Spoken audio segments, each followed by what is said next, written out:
ਵਾਹਿਗੁਰੂ जी का खालसा वाहिगुरू जी की फतेह। अस्सलाम वालेकुम आदाब बर्ड्स। मैं हाँ ਤੁਹਾਡੀ ਹੋਸਟ ਨੀਲਮ ਕੌਰ ਤੇ ਮੈਂ ਟੀਵੀ 84 ਦੇ ਸਾਰੇ ਦਰਸ਼ਕਾਂ ਤੇ ਸਰੋਤਿਆਂ ਨੂੰ ਜੀ ਆਇਆਂ ਕਹਿੰਦੀਆਂ ਪ੍ਰੋਗਰਾਮ ਸੱਚੋ ਸੱਚ ਵਿੱਚ ਜਿਹੜੇ ਇਸ ਪ੍ਰੋਗਰਾਮ ਨਾਲ ਦੇਸ਼ਾਂ ਵਿਦੇਸ਼ਾਂ ਤੋਂ ਜੁੜ ਚੁੱਕੇ ਨੇ। ਖਾਲਸਾ ਅਫੇਅਰ ਸੈਂਟਰ ਦੇ ਸੰਚਾਲਕ ਡਾਕਟਰ ਅਮਰਜੀਤ ਸਿੰਘ ਜੀ ਸਟੂਡੀਓ 'ਚ ਮੇਰੇ ਨਾਲ ਸ਼ਾਮਲ ਨੇ। ਉਹਨਾਂ ਨਾਲ ਗੱਲਬਾਤ ਕਰਕੇ ਅੱਜ ਦੇ ਅਹਿਮ ਇਸ਼ੂਜ਼ ਉੱਪਰ ਉਹਨਾਂ ਤੋਂ ਉਹਨਾਂ ਦਾ ਤਾਜ਼ੀਆ ਜਾਣਦੇ ਹਾਂ। ਜੀ ਡਾਕਟਰ ਸਾਹਿਬ ਵਾਹਿਗੁਰੂ ਜੀ का खालसा वाहिगुरू जी की फतेह।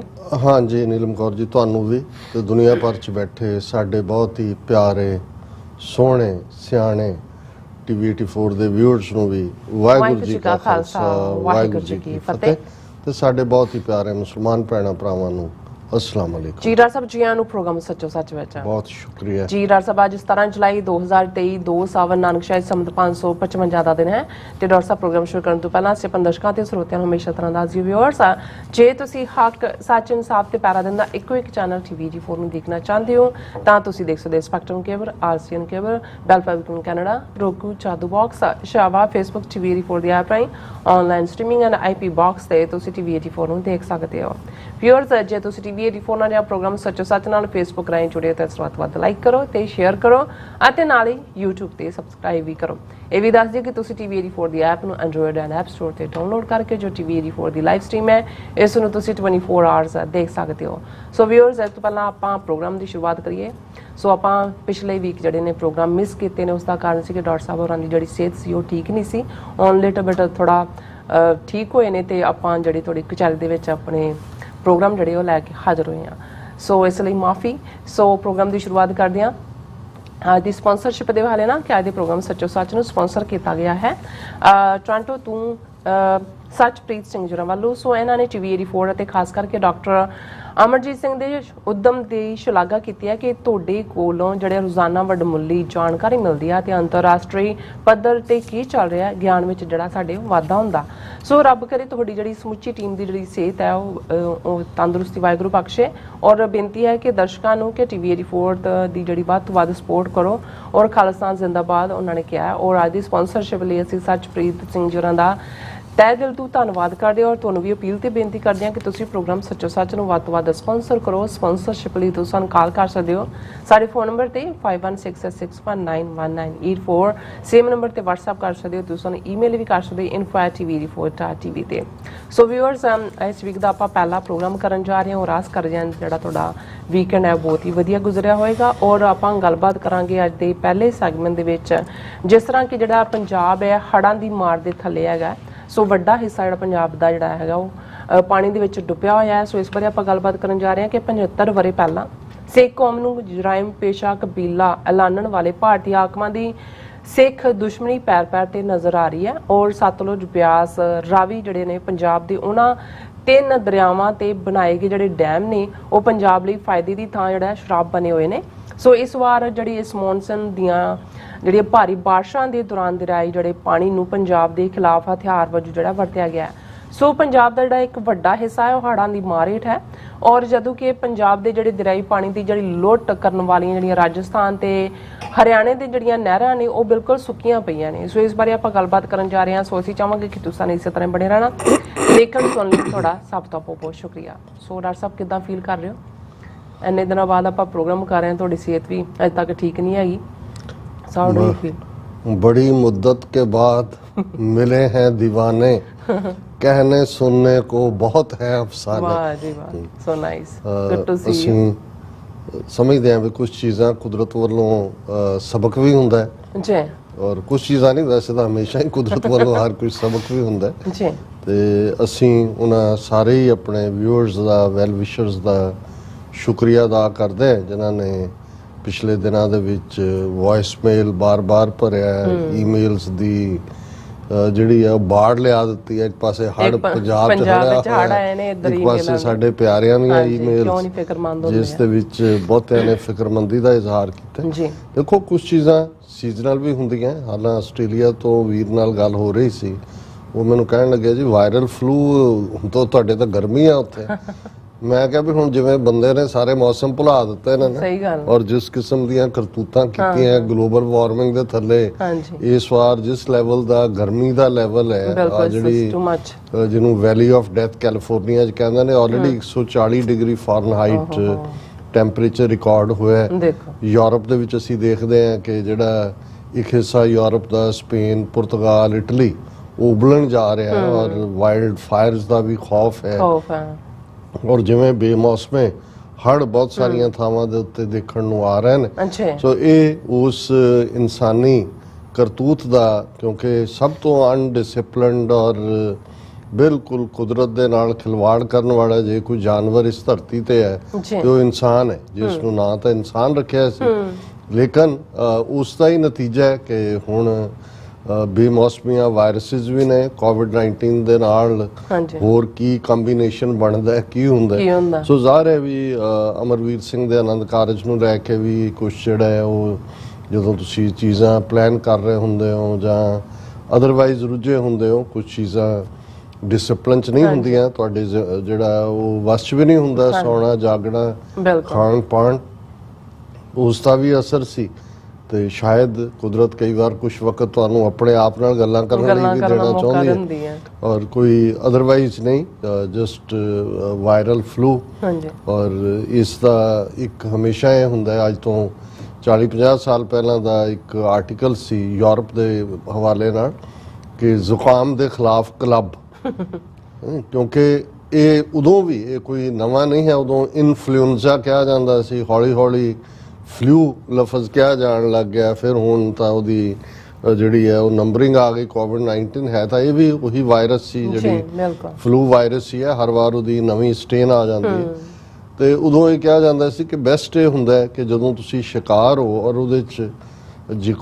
ਜ਼ੁਕਾਮ ਦੇ ਖਿਲਾਫ ਕਲੱਬ ਉਸ ਆਰਟੀਕਲ ਦਾ ਨਤੀਜਾ ਸੀ ਕਿ ਕਿੰਨੇ ਹਫ਼ਤੇ ਵਰਕ ਪਲੇਸ ਦੇ ਉੱਤੇ ਮੁਲਾਜ਼ਮਾਂ ਦੇ ਜਿਹੜੇ ਨੇ ਉਹ ਜ਼ਾਇਆ ਹੁੰਦੇ ਨੇ ਫਲੂ ਦੀ ਵਜ੍ਹਾ ਕਰਕੇ ਔਰ ਇੱਕ ਉਹਦਾ ਰੀਜ਼ਨ ਇਹ ਹੁੰਦਾ ਕਿ ਜਿਹਨੂੰ ਹੁੰਦਾ ਹੈ ਕਿਉਂਕਿ ਉਹ ਉਹਦੇ ਹੁੰਦਿਆਂ ਵੀ ਉਹ ਕੰਮ ਕਰ ਰਿਹਾ ਹੁੰਦਾ ਅਗਲਿਆਂ ਨੂੰ ਵੰਡ ਰਿਹਾ ਹੁੰਦਾ ਔਰ ਉਹਦੇ ਚ ਐਡਵਾਈਸ ਸੀ ਉਹਨਾਂ ਕਲੱਬ ਵਾਲਿਆਂ ਦੀ ਕਿ ਭਾਈ ਵਾਂਸ ਤੁਹਾਨੂੰ ਹੁੰਦਾ ਤੁਸੀਂ ਕੱਟ ਆਫ ਕਰ ਲਓ ਆਪਣੇ ਆਪ ਨੂੰ ਔਰ ਇਹਦਾ ਇਲਾਜ ਤਾਂ ਕੋਈ ਹੁੰਦਾ ਨਹੀਂ ਉਹ ਅੱਜ ਵੀ ਕਿਉਂਕਿ ਜਿੰਨੀਆਂ ਵਾਇਰਸਿਸ ਨੇ ਇਹਨਾਂ ਬਾਰੇ ਮੈਡੀਕਲ ਵਰਲਡ ਦੇ ਵਿੱਚ ਇੱਕ ਜੋਕ ਰਿਹਾ ਹਮੇਸ਼ਾ ਕਿ if you take medication you will get well in a week if you don't take medicine you'll get well in 7 days so ਉਹਨੇ ਦਿਨ ਆਪਣੇ ਪੂਰੇ ਕਰਨੇ ਹੁੰਦੇ ਨੇ ਸੋ ਸਾਡੇ ਲਈ ਇਹ ਬੇਸ਼ੱਕ ਇਕਾਂਤ ਦਾ ਵਕਤ ਵੀ ਸੀ ਪਰ ਅਸੀਂ ਇਹਦੇ ਵਿੱਚ ਕੋਈ ਸ਼ੱਕ ਨਹੀਂ ਹੈ ਵੀ ਸਾਡੇ ਲਈ ਵੀ ਇਹ ਗਜ਼ਾ ਹੈ ਜੇ ਸਾਡੇ ਬਹੁਤ ਸਾਰੇ ਵੀਰ ਭੈਣਾਂ ਇਹ ਮਹਿਸੂਸ ਕਰਦੇ ਨੇ ਕਿ ਭਾਈ ਉਹਨਾਂ ਦੇ ਲਈ ਤਾਂ ਐਵੇਂ ਹੀ ਸੀ ਕਿ ਜਿਵੇਂ ਉਹ ਭੁੱਖੇ ਸੌ ਰਹੇ ਹੋਣ ਤੇ ਸਾਡੇ ਲਈ ਵੀ ਐਵੇਂ ਸੀ ਔਰ ਮੈਂ ਕਈ ਵਾਰ ਇਹ ਦੇਖਦਾ ਕਿ ਵੀ ਕੁਝ ਚੀਜ਼ਾਂ ਦੀ ਹੌਲੀ ਇੰਨੀ ਇੱਕ ਪਕੜ ਹੋ ਜਾਂਦੀ ਹੈ ਤੁਹਾਡੇ ਮਾਈਂਡ ਤੇ ਕਿ ਮਨ ਵੀ ਉਸ ਗੱਲ ਨੂੰ ਹੀ ਲੋਚ ਰਿਹਾ ਹੁੰਦਾ ਹਾਲਾਂ ਜੇ ਹਕੀਕਤ ਚ ਕਹਿਣਾ ਹੋਏ ਕਿ ਜੇ ਇਹ ਸਾਰੇ ਆਲਮੋਸਟ ਕਿਉਂਕਿ ਵੈਨਸਡੇ ਦਾ ਪ੍ਰੋਗਰਾਮ ਸਾਡਾ ਲਾਸਟ ਪ੍ਰੋਗਰਾਮ ਸੀ ਬੁੱਧਵਾਰ ਦਾ ਔਰ ਥਰਸਡੇ ਫਰਾਈਡੇ ਪ੍ਰੋਗਰਾਮ ਨਹੀਂ ਸੀ ਫਿਰ ਵੀਕਐਂਡ ਆ ਗਿਆ ਲੇਕਿਨ ਜੇ ਅਸੀਂ 5 ਦਿਨ ਬਾਅਦ ਵੀ ਦੇਖੀਏ ਖਬਰਾਂ ਤੁਸੀਂ ਦੇਖੋਗੇ ਤਾਂ ਖਬਰਾਂ ਉਹ ਜਿਹੀਆਂ ਹੁੰਦੀਆਂ ਨੇ ਇਹ ਠੀਕ ਹੈ ਵੀ ਇਹਨਾਂ ਸਾਰੇ ਦਿਨਾਂ 'ਚ ਸਾਡਾ ਮਨ ਪੰਜਾਬ ਦੀ ਧਰਤੀ ਤੇ ਰਿਹਾ ਕਿਉਂਕਿ ਜਿਸ ਲੈਵਲ ਦੇ ਉੱਤੇ ਲਾਸਟ ਪ੍ਰੋਗਰਾਮ ਅਸੀਂ ਕੀਤੇ ਸੀ ਆਲਰੇਡੀ ਫਲੱਡਸ ਦਾ ਔਰ ਅਸੀਂ ਇਸ ਦੇ ਉੱਤੇ ਇੱਕ ਪੂਰਾ ਸੈਗਮੈਂਟ ਕੀਤਾ ਸੀ ਕਿ ਕਿਵੇਂ 1988 ਦੇ ਵਿੱਚ ਪਾਣੀ ਨੂੰ ਐਜ਼ ਅ ਵੈਪਨ ਯੂਜ਼ ਕੀਤਾ ਗਿਆ ਸੀ ਉਸ ਕੰਟੈਕਸਟ ਈਵਨ ਮੈਂ ਜਦੋਂ ਗੱਲ ਕੀਤੀ ਕਿ ਡ੍ਰੈਵਿਡਨ ਸਿਵਲਾਈਜੇਸ਼ਨ ਸਾਡੀ ਧਰਤੀ ਦੀ ਇੰਡਸ ਵੈਲੀ ਸਿਵਲਾਈਜੇਸ਼ਨ ਜਿਹੜੀ ਸੀ ਉਹਨੂੰ ਜਦੋਂ ਆਰੀਅਨਸ ਨੇ ਡਿਸਟਰੋਏ ਕੀਤਾ ਤੇ ਉਹਦੇ 'ਚ ਵੀ ਪਾਣੀ 'ਚ ਡੋਬ ਕੇ ਮਾਰਨ ਦਾ ਪਰ ਮੈਂ ਕਿਸੇ ਹੋਰ ਸਕਾਲਰ ਦੀ ਗੱਲ ਵੀ ਪਿਛਲੇ ਦਿਨਾਂ ਸੁਣ ਰਿਹਾ ਸੀ ਉਹਦੇ 'ਚ ਉਹਨਾਂ ਨੇ ਕਿਹਾ ਕਿ ਵੀ ਇਹ ਜਿਹੜੇ ਡ੍ਰੈਵਿਡਨਸ ਨੇ ਛੋਟੇ ਡੈਮ ਬਣਾਏ ਹੋਏ ਸੀ ਹੁਣ ਜੇ ਅਸੀਂ ਬਹੁਤ ਵਾਰੀ ਇਹ ਦੇਖਦੇ ਹਾਂ ਕਿ ਦੇਖੋ ਇਹਦੇ 'ਚ ਕੋਈ ਸ਼ੱਕ ਨਹੀਂ ਹੈ ਕਿ ਅਸੀਂ ਸੁਣਦੇ ਹੁੰਦੇ ਸੀ ਹੁਣ ਵੀ ਪੋਇਟਰੀ ਜਾਂ ਸ਼ਾਇਰੀ 'ਚ ਹੁੰਦਾ ਕਿ ਦਰਿਆਵਾਂ ਦੇ ਵਹਿਣ ਨੂੰ ਕੌਣ ਰੋਕ ਸਕਦਾ ਫਿਰ ਜਦੋਂ ਦਰਿਆ ਵਗਦੇ ਨੇ ਜਦੋਂ ਅਜੇ ਏਡੇ ਵੱਡੇ ਡੈਮ ਬਣਾ ਕੇ ਪਾਣੀ ਰੋਕਣ ਦੀ ਲਾਈਨ ਨਹੀਂ ਸੀ ਅਕਸਰ 5-7-10 ਸਾਲ ਬਾਅਦ ਜਦੋਂ ਬੇਮੌਸਮੇ ਮੀਂਹ ਪੈਂਦੇ ਸੀ ਜਾਂ ਕੋਈ ਹੋਰ ਤੇ ਹੜ੍ਹ ਆ ਜਾਂਦੇ ਸੀ ਪਰ ਉਹਨਾਂ ਹੜ੍ਹਾਂ ਨੂੰ ਲੋਕ ਨਿਮਤ ਦੇ ਤੌਰ ਤੇ ਦੇਖਦੇ ਸੀ ਕਿਉਂਕਿ ਜਦੋਂ ਦਰਿਆਈ ਪਾਣੀ ਦੇ ਵਿੱਚ ਜਿਹੜਾ ਉਹ ਵਾਧਾ ਹੁੰਦਾ ਉਤੋਂ ਪਹਾੜਾਂ ਤੋਂ ਮੀਂਹ ਪੈਂਦਾ ਉਹਦੇ ਨਾਲ ਮਿੱਟੀ ਜਾਂ ਦੂਸਰੀ ਖੁਰਕ ਆ ਰਹੀ ਹੁੰਦੀ ਹੈ ਸੋ ਉਹ ਕਿਉਂਕਿ ਜਦੋਂ ਪਾਣੀ ਚਾਰ ਚਫੇਰੇ ਕੀਤਾ ਤਾਂ ਸਾਡੀ ਧਰਤੀ ਦਾ, ਜਿਸ ਧਰਤੀ ਨੇ ਆਪਣਾ ਨਾਂ ਹੀ ਪਾਣੀ ਚੋਂ ਲਿਆ ਹੈ, ਜੀ ਬੇਸ਼ੱਕ ਉਹਦੇ ਪੁਰਾਣੇ ਨਾਂ ਸਪਤ ਸਿੰਧੂ ਔਰ ਕੋਈ ਕਈ ਉਸ ਕਿਸਮ ਦੇ ਨਾਂ ਮਦਰ ਦੇਸ਼ ਔਰ ਇਹ ਵੀ ਆਉਂਦੇ ਨੇ, ਲੇਕਿਨ ਜਿਹੜਾ ਅਸੀਂ ਅਕਬਰ ਦੇ ਪੀਰੀਅਡ ਤੱਕ ਪਹੁੰਚਦੇ ਹਾਂ, ਪਰਸ਼ੀਅਨ ਲਫ਼ਜ਼ ਪੰਜ ਆਬ, ਪੰਜ ਦਰਿਆ, ਪੰਜ ਪਾਣੀ, ਸੋ ਉਸ ਦੇ ਵਿੱਚ ਪੰਜ ਆਬ ਦੇ ਲਈ ਵੀ ਇਹ ਜਿਹੜੇ ਹੜ੍ਹ ਸੀ ਉਹ ਉੱਤੋਂ ਜ਼ਰਖੇਜ਼ ਮਿੱਟੀ ਲੈ ਕੇ ਆਉਂਦੇ ਸੀ, ਔਰ ਉਹ ਜਦੋਂ ਹੜ੍ਹ ਦਾ ਪਾਣੀ 2-4-5 ਦਿਨ ਬਾਅਦ, ਕਿਉਂਕਿ ਉਦੋਂ ਇਹ ਤਾਂ ਨਹੀਂ ਸੀ ਕਿ ਵੀ ਜੰਗਲ ਆਫ ਕੰਕਰੀਟ ਬਣਾਇਆ ਹੋਇਆ ਤੁਸੀਂ ਕਿ ਉਹਦਾ ਪਾਣੀ ਦਾ ਨਿਕਾਸ ਹੀ ਨਹੀਂ ਹੈ, ਸੋ ਉਹ ਉਪਜਾਊ ਫਰਟਿਲ ਜਾਂ ਜ਼ਰਖੇਜ਼ ਜਿਹਨੂੰ ਕਿਹਾ ਜਾਂਦਾ ਹੈ, ਉਹ ਮਿੱਟੀ ਦੀ ਪਰਤ ਧਰਤੀ ਦੇ ਉੱਤੇ ਹੁੰਦੀ ਸੀ, ਔਰ ਫਿਰ ਉਹਨਾਂ ਜਿਹੜੇ ਫੋਲੋਇੰਗ ਈਅਰਸ ਨੇ ਉਹਨਾਂ ਦੇ ਵਿੱਚ ਫਸਲ ਬਹੁਤ ਚੰਗੀ ਹੁੰਦੀ ਸੀ। ਔਰ ਇਹ ਨਹੀਂ ਸੀ ਉਦੋਂ ਕੋਈ ਖਾਦਾਂ ਜਾਂ ਫਰਟੀਲਾਈਜ਼ਰ ਤੇ ਪੈਸਟੀਸਾਈਡਸ ਦਾ ਜਿਵੇਂ ਅੱਜ ਪੰਜਾਬ ਦਾ ਪਾਣੀ ਵੀ ਹਵਾ ਵੀ ਗੰਦੀ ਕੀਤੀ ਹੋਈ ਹੈ, ਇਸ ਕਿਸਮ ਦਾ ਵਰਤਾਰਾ ਨਹੀਂ ਸੀ। ਸੋ ਉਹਨਾਂ ਕੁ ਲੋਕਾਂ ਦੀਆਂ ਆਪਣੀਆਂ ਲੋੜਾਂ ਲਈ ਉਹਨਾਂ ਨੇ ਆਪਣੇ ਟਿਕਾਣੇ ਬਣਾਏ ਹੋਏ ਸਨ, ਧਰਤੀ ਦੇ ਨਾਲ ਜੁੜੇ ਹੋਏ ਲੋਕ ਸੀ। ਸੋ ਉਹ ਈਵਨ ਉਸ ਨੂੰ ਵੀ ਜਿਹੜੇ ਉਹ ਹੜ੍ਹ ਆਉਂਦੇ ਸੀ ਉਹ ਕਹਿੰਦੇ ਸੀ ਕਿ ਭਾਈ ਇਹ ਜਿਹੜਾ ਧਰਤੀ ਦੀ ਪਿਆਸ ਵੀ ਬੁਝਾ ਦਿੱਤੀ ਹੈ, ਔਰ ਇਹੀ ਕਾਰਨ ਸੀ ਕਿ ਜਿਹੜਾ ਗਰਾਊਂਡ ਵਾਟਰ ਲੈਵਲ ਹੈ ਉਹ ਪੰਜਾਬ ਦੇ ਮੇਜਰ ਏਰੀਆਜ਼ ਦੇ ਵਿੱਚ, ਸੈਂਟਰਲ ਪੰਜਾਬ ਦੇ ਵਿੱਚ ਖਾਸ ਤੌਰ ਤੇ, ਹਾਲਾਂਕਿ ਸਾਊਦਰਨ ਪੰਜਾਬ ਜਿਹਦੇ 'ਚ ਹੁਣ ਮੁਲਤਾਨ ਔਰ ਦੂਸਰਾ ਆਉਂਦਾ, ਜੇ ਅਸੀਂ ਟੋਟਲ ਲੈਂਡਸਕੇਪ ਦੇਖੀਏ ਇੰਡਸ ਤੋਂ ਸਤਲੁਜ ਤੱਕ, ਤਾਂ ਉਹਦੇ 'ਚ ਮੀਂਹ ਨਹੀਂ ਸੀ ਪੈਂਦੇ, ਡਰਾਟ ਹੁੰਦੀ ਸੀ, ਇਸ ਲਈ ਉਪਜ ਵੀ ਨਹੀਂ ਸੀ। ਸੈਂਟਰਲ ਪੰਜਾਬ ਜਿਹੜਾ ਹੈ ਉਸ ਦੇ ਵਿੱਚ ਉਹ ਬਹੁਤ ਜ਼ਰਖੇਜ਼ ਸੀ, ਔਰ ਇਸ ਨੂੰ ਨਿਮਤ ਦੇ ਤੌਰ ਦੇ ਉੱਤੇ ਹੀ ਦੇਖਿਆ ਜਾਂਦਾ ਸੀ, ਔਰ ਉਨੀਆਂ ਕੀ ਲੋੜਾਂ ਵੀ ਸੀ ਜ਼ਿੰਦਗੀ ਦੀਆਂ। ਲੇਕਿਨ ਜਿਉਂ-ਜਿਉਂ ਇਹ ਪਾਰਟ ਅੱਗੇ ਵਧਿਆ, ਬ੍ਰਿਟਿਸ਼ਰਸ ਨੇ ਜਦੋਂ ਪੰਜਾਬ ਦੇ ਉੱਤੇ ਕਬਜ਼ਾ ਕੀਤਾ 1849 'ਚ, ਤੇ ਬਹੁਤ ਸਾਰੀਆਂ ਚੀਜ਼ਾਂ ਜਦੋਂ ਅਸੀਂ ਹੁਣ ਬੈਕ ਡੇਟ ਜਾ ਕੇ ਦੇਖਦੇ ਹਾਂ ਕਿ ਉਹ ਆ ਕੇ ਲੁਧਿਆਣਾ ਔਰ ਫਿਰੋਜ਼ਪੁਰ ਤਾਂ ਬੈਠੇ ਹੋਏ ਸੀ 1809 ਦੀ ਅੰਮ੍ਰਿਤਸਰ ਦੀ ਸੰਧੀ ਤੋਂ ਬਾਅਦ ਹੀ ਉਹਨਾਂ ਦੇ ਟਿਕਾਣੇ ਸੀ। ਸੋ ਆਲਰੇਡੀ ਉਹਨਾਂ ਨੇ, ਜੋ ਕਿ ਪਲਾਨ ਤਾਂ ਉਹ ਕਰ ਹੀ ਰਹੇ ਸੀ ਵੀ ਕਿਵੇਂ ਸਿੱਖਾਂ ਦੀ ਇਸ ਧਰਤੀ ਨੂੰ, ਜਿਹਨੂੰ ਉਹ ਲੈਂਡ ਆਫ ਦਾ ਸਿੱਖਸ ਹੀ ਲਿਖਦੇ ਸੀ, ਕਿਵੇਂ ਖੋਹਣਾ।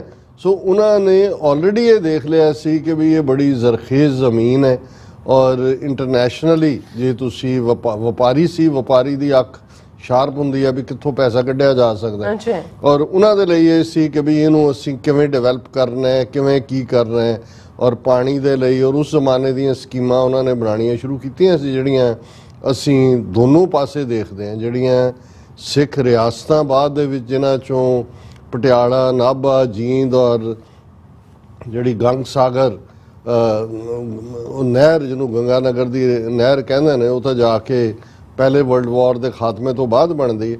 ਲੇਕਿਨ ਲਹਿੰਦੇ ਪੰਜਾਬ ਦੇ ਵਿੱਚ ਜਿੱਥੋਂ ਕਿ ਮੇਜਰ ਇਹ ਦਰਿਆ ਸਤਲੁਜ, ਕਿਉਂਕਿ ਬਿਆਸ ਤਾਂ ਸਤਲੁਜ ਦੇ ਨਾਲ ਮਿਲ ਜਾਂਦਾ, ਹਰੀਕੇ ਦੇ ਪੱਤਣ ਦੇ ਉੱਤੇ ਹਰੀਕੇ ਜਿਹੜਾ ਡਿਸਟ੍ਰਿਕਟ ਅੰਮ੍ਰਿਤਸਰ 'ਚ ਹੈ, ਰਾਵੀ ਵੀ ਪਾਕਿਸਤਾਨ 'ਚ ਜਾਂਦੀ ਹੈ, ਉਸ ਵੇਲੇ ਦਾ ਲਹਿੰਦਾ ਪੰਜਾਬ, ਸਤਲੁਜ ਵੀ ਜਾਂਦਾ ਹੈ, ਝਨਾ, ਜੇਹਲਮ ਉਹਨਾਂ ਦਾ ਤਾਂ ਮੇਨ ਕੋਰਸ ਹੀ ਉਧਰੋਂ ਦੀ ਹੈ ਕਸ਼ਮੀਰ 'ਚੋਂ ਨਿਕਲ ਕੇ।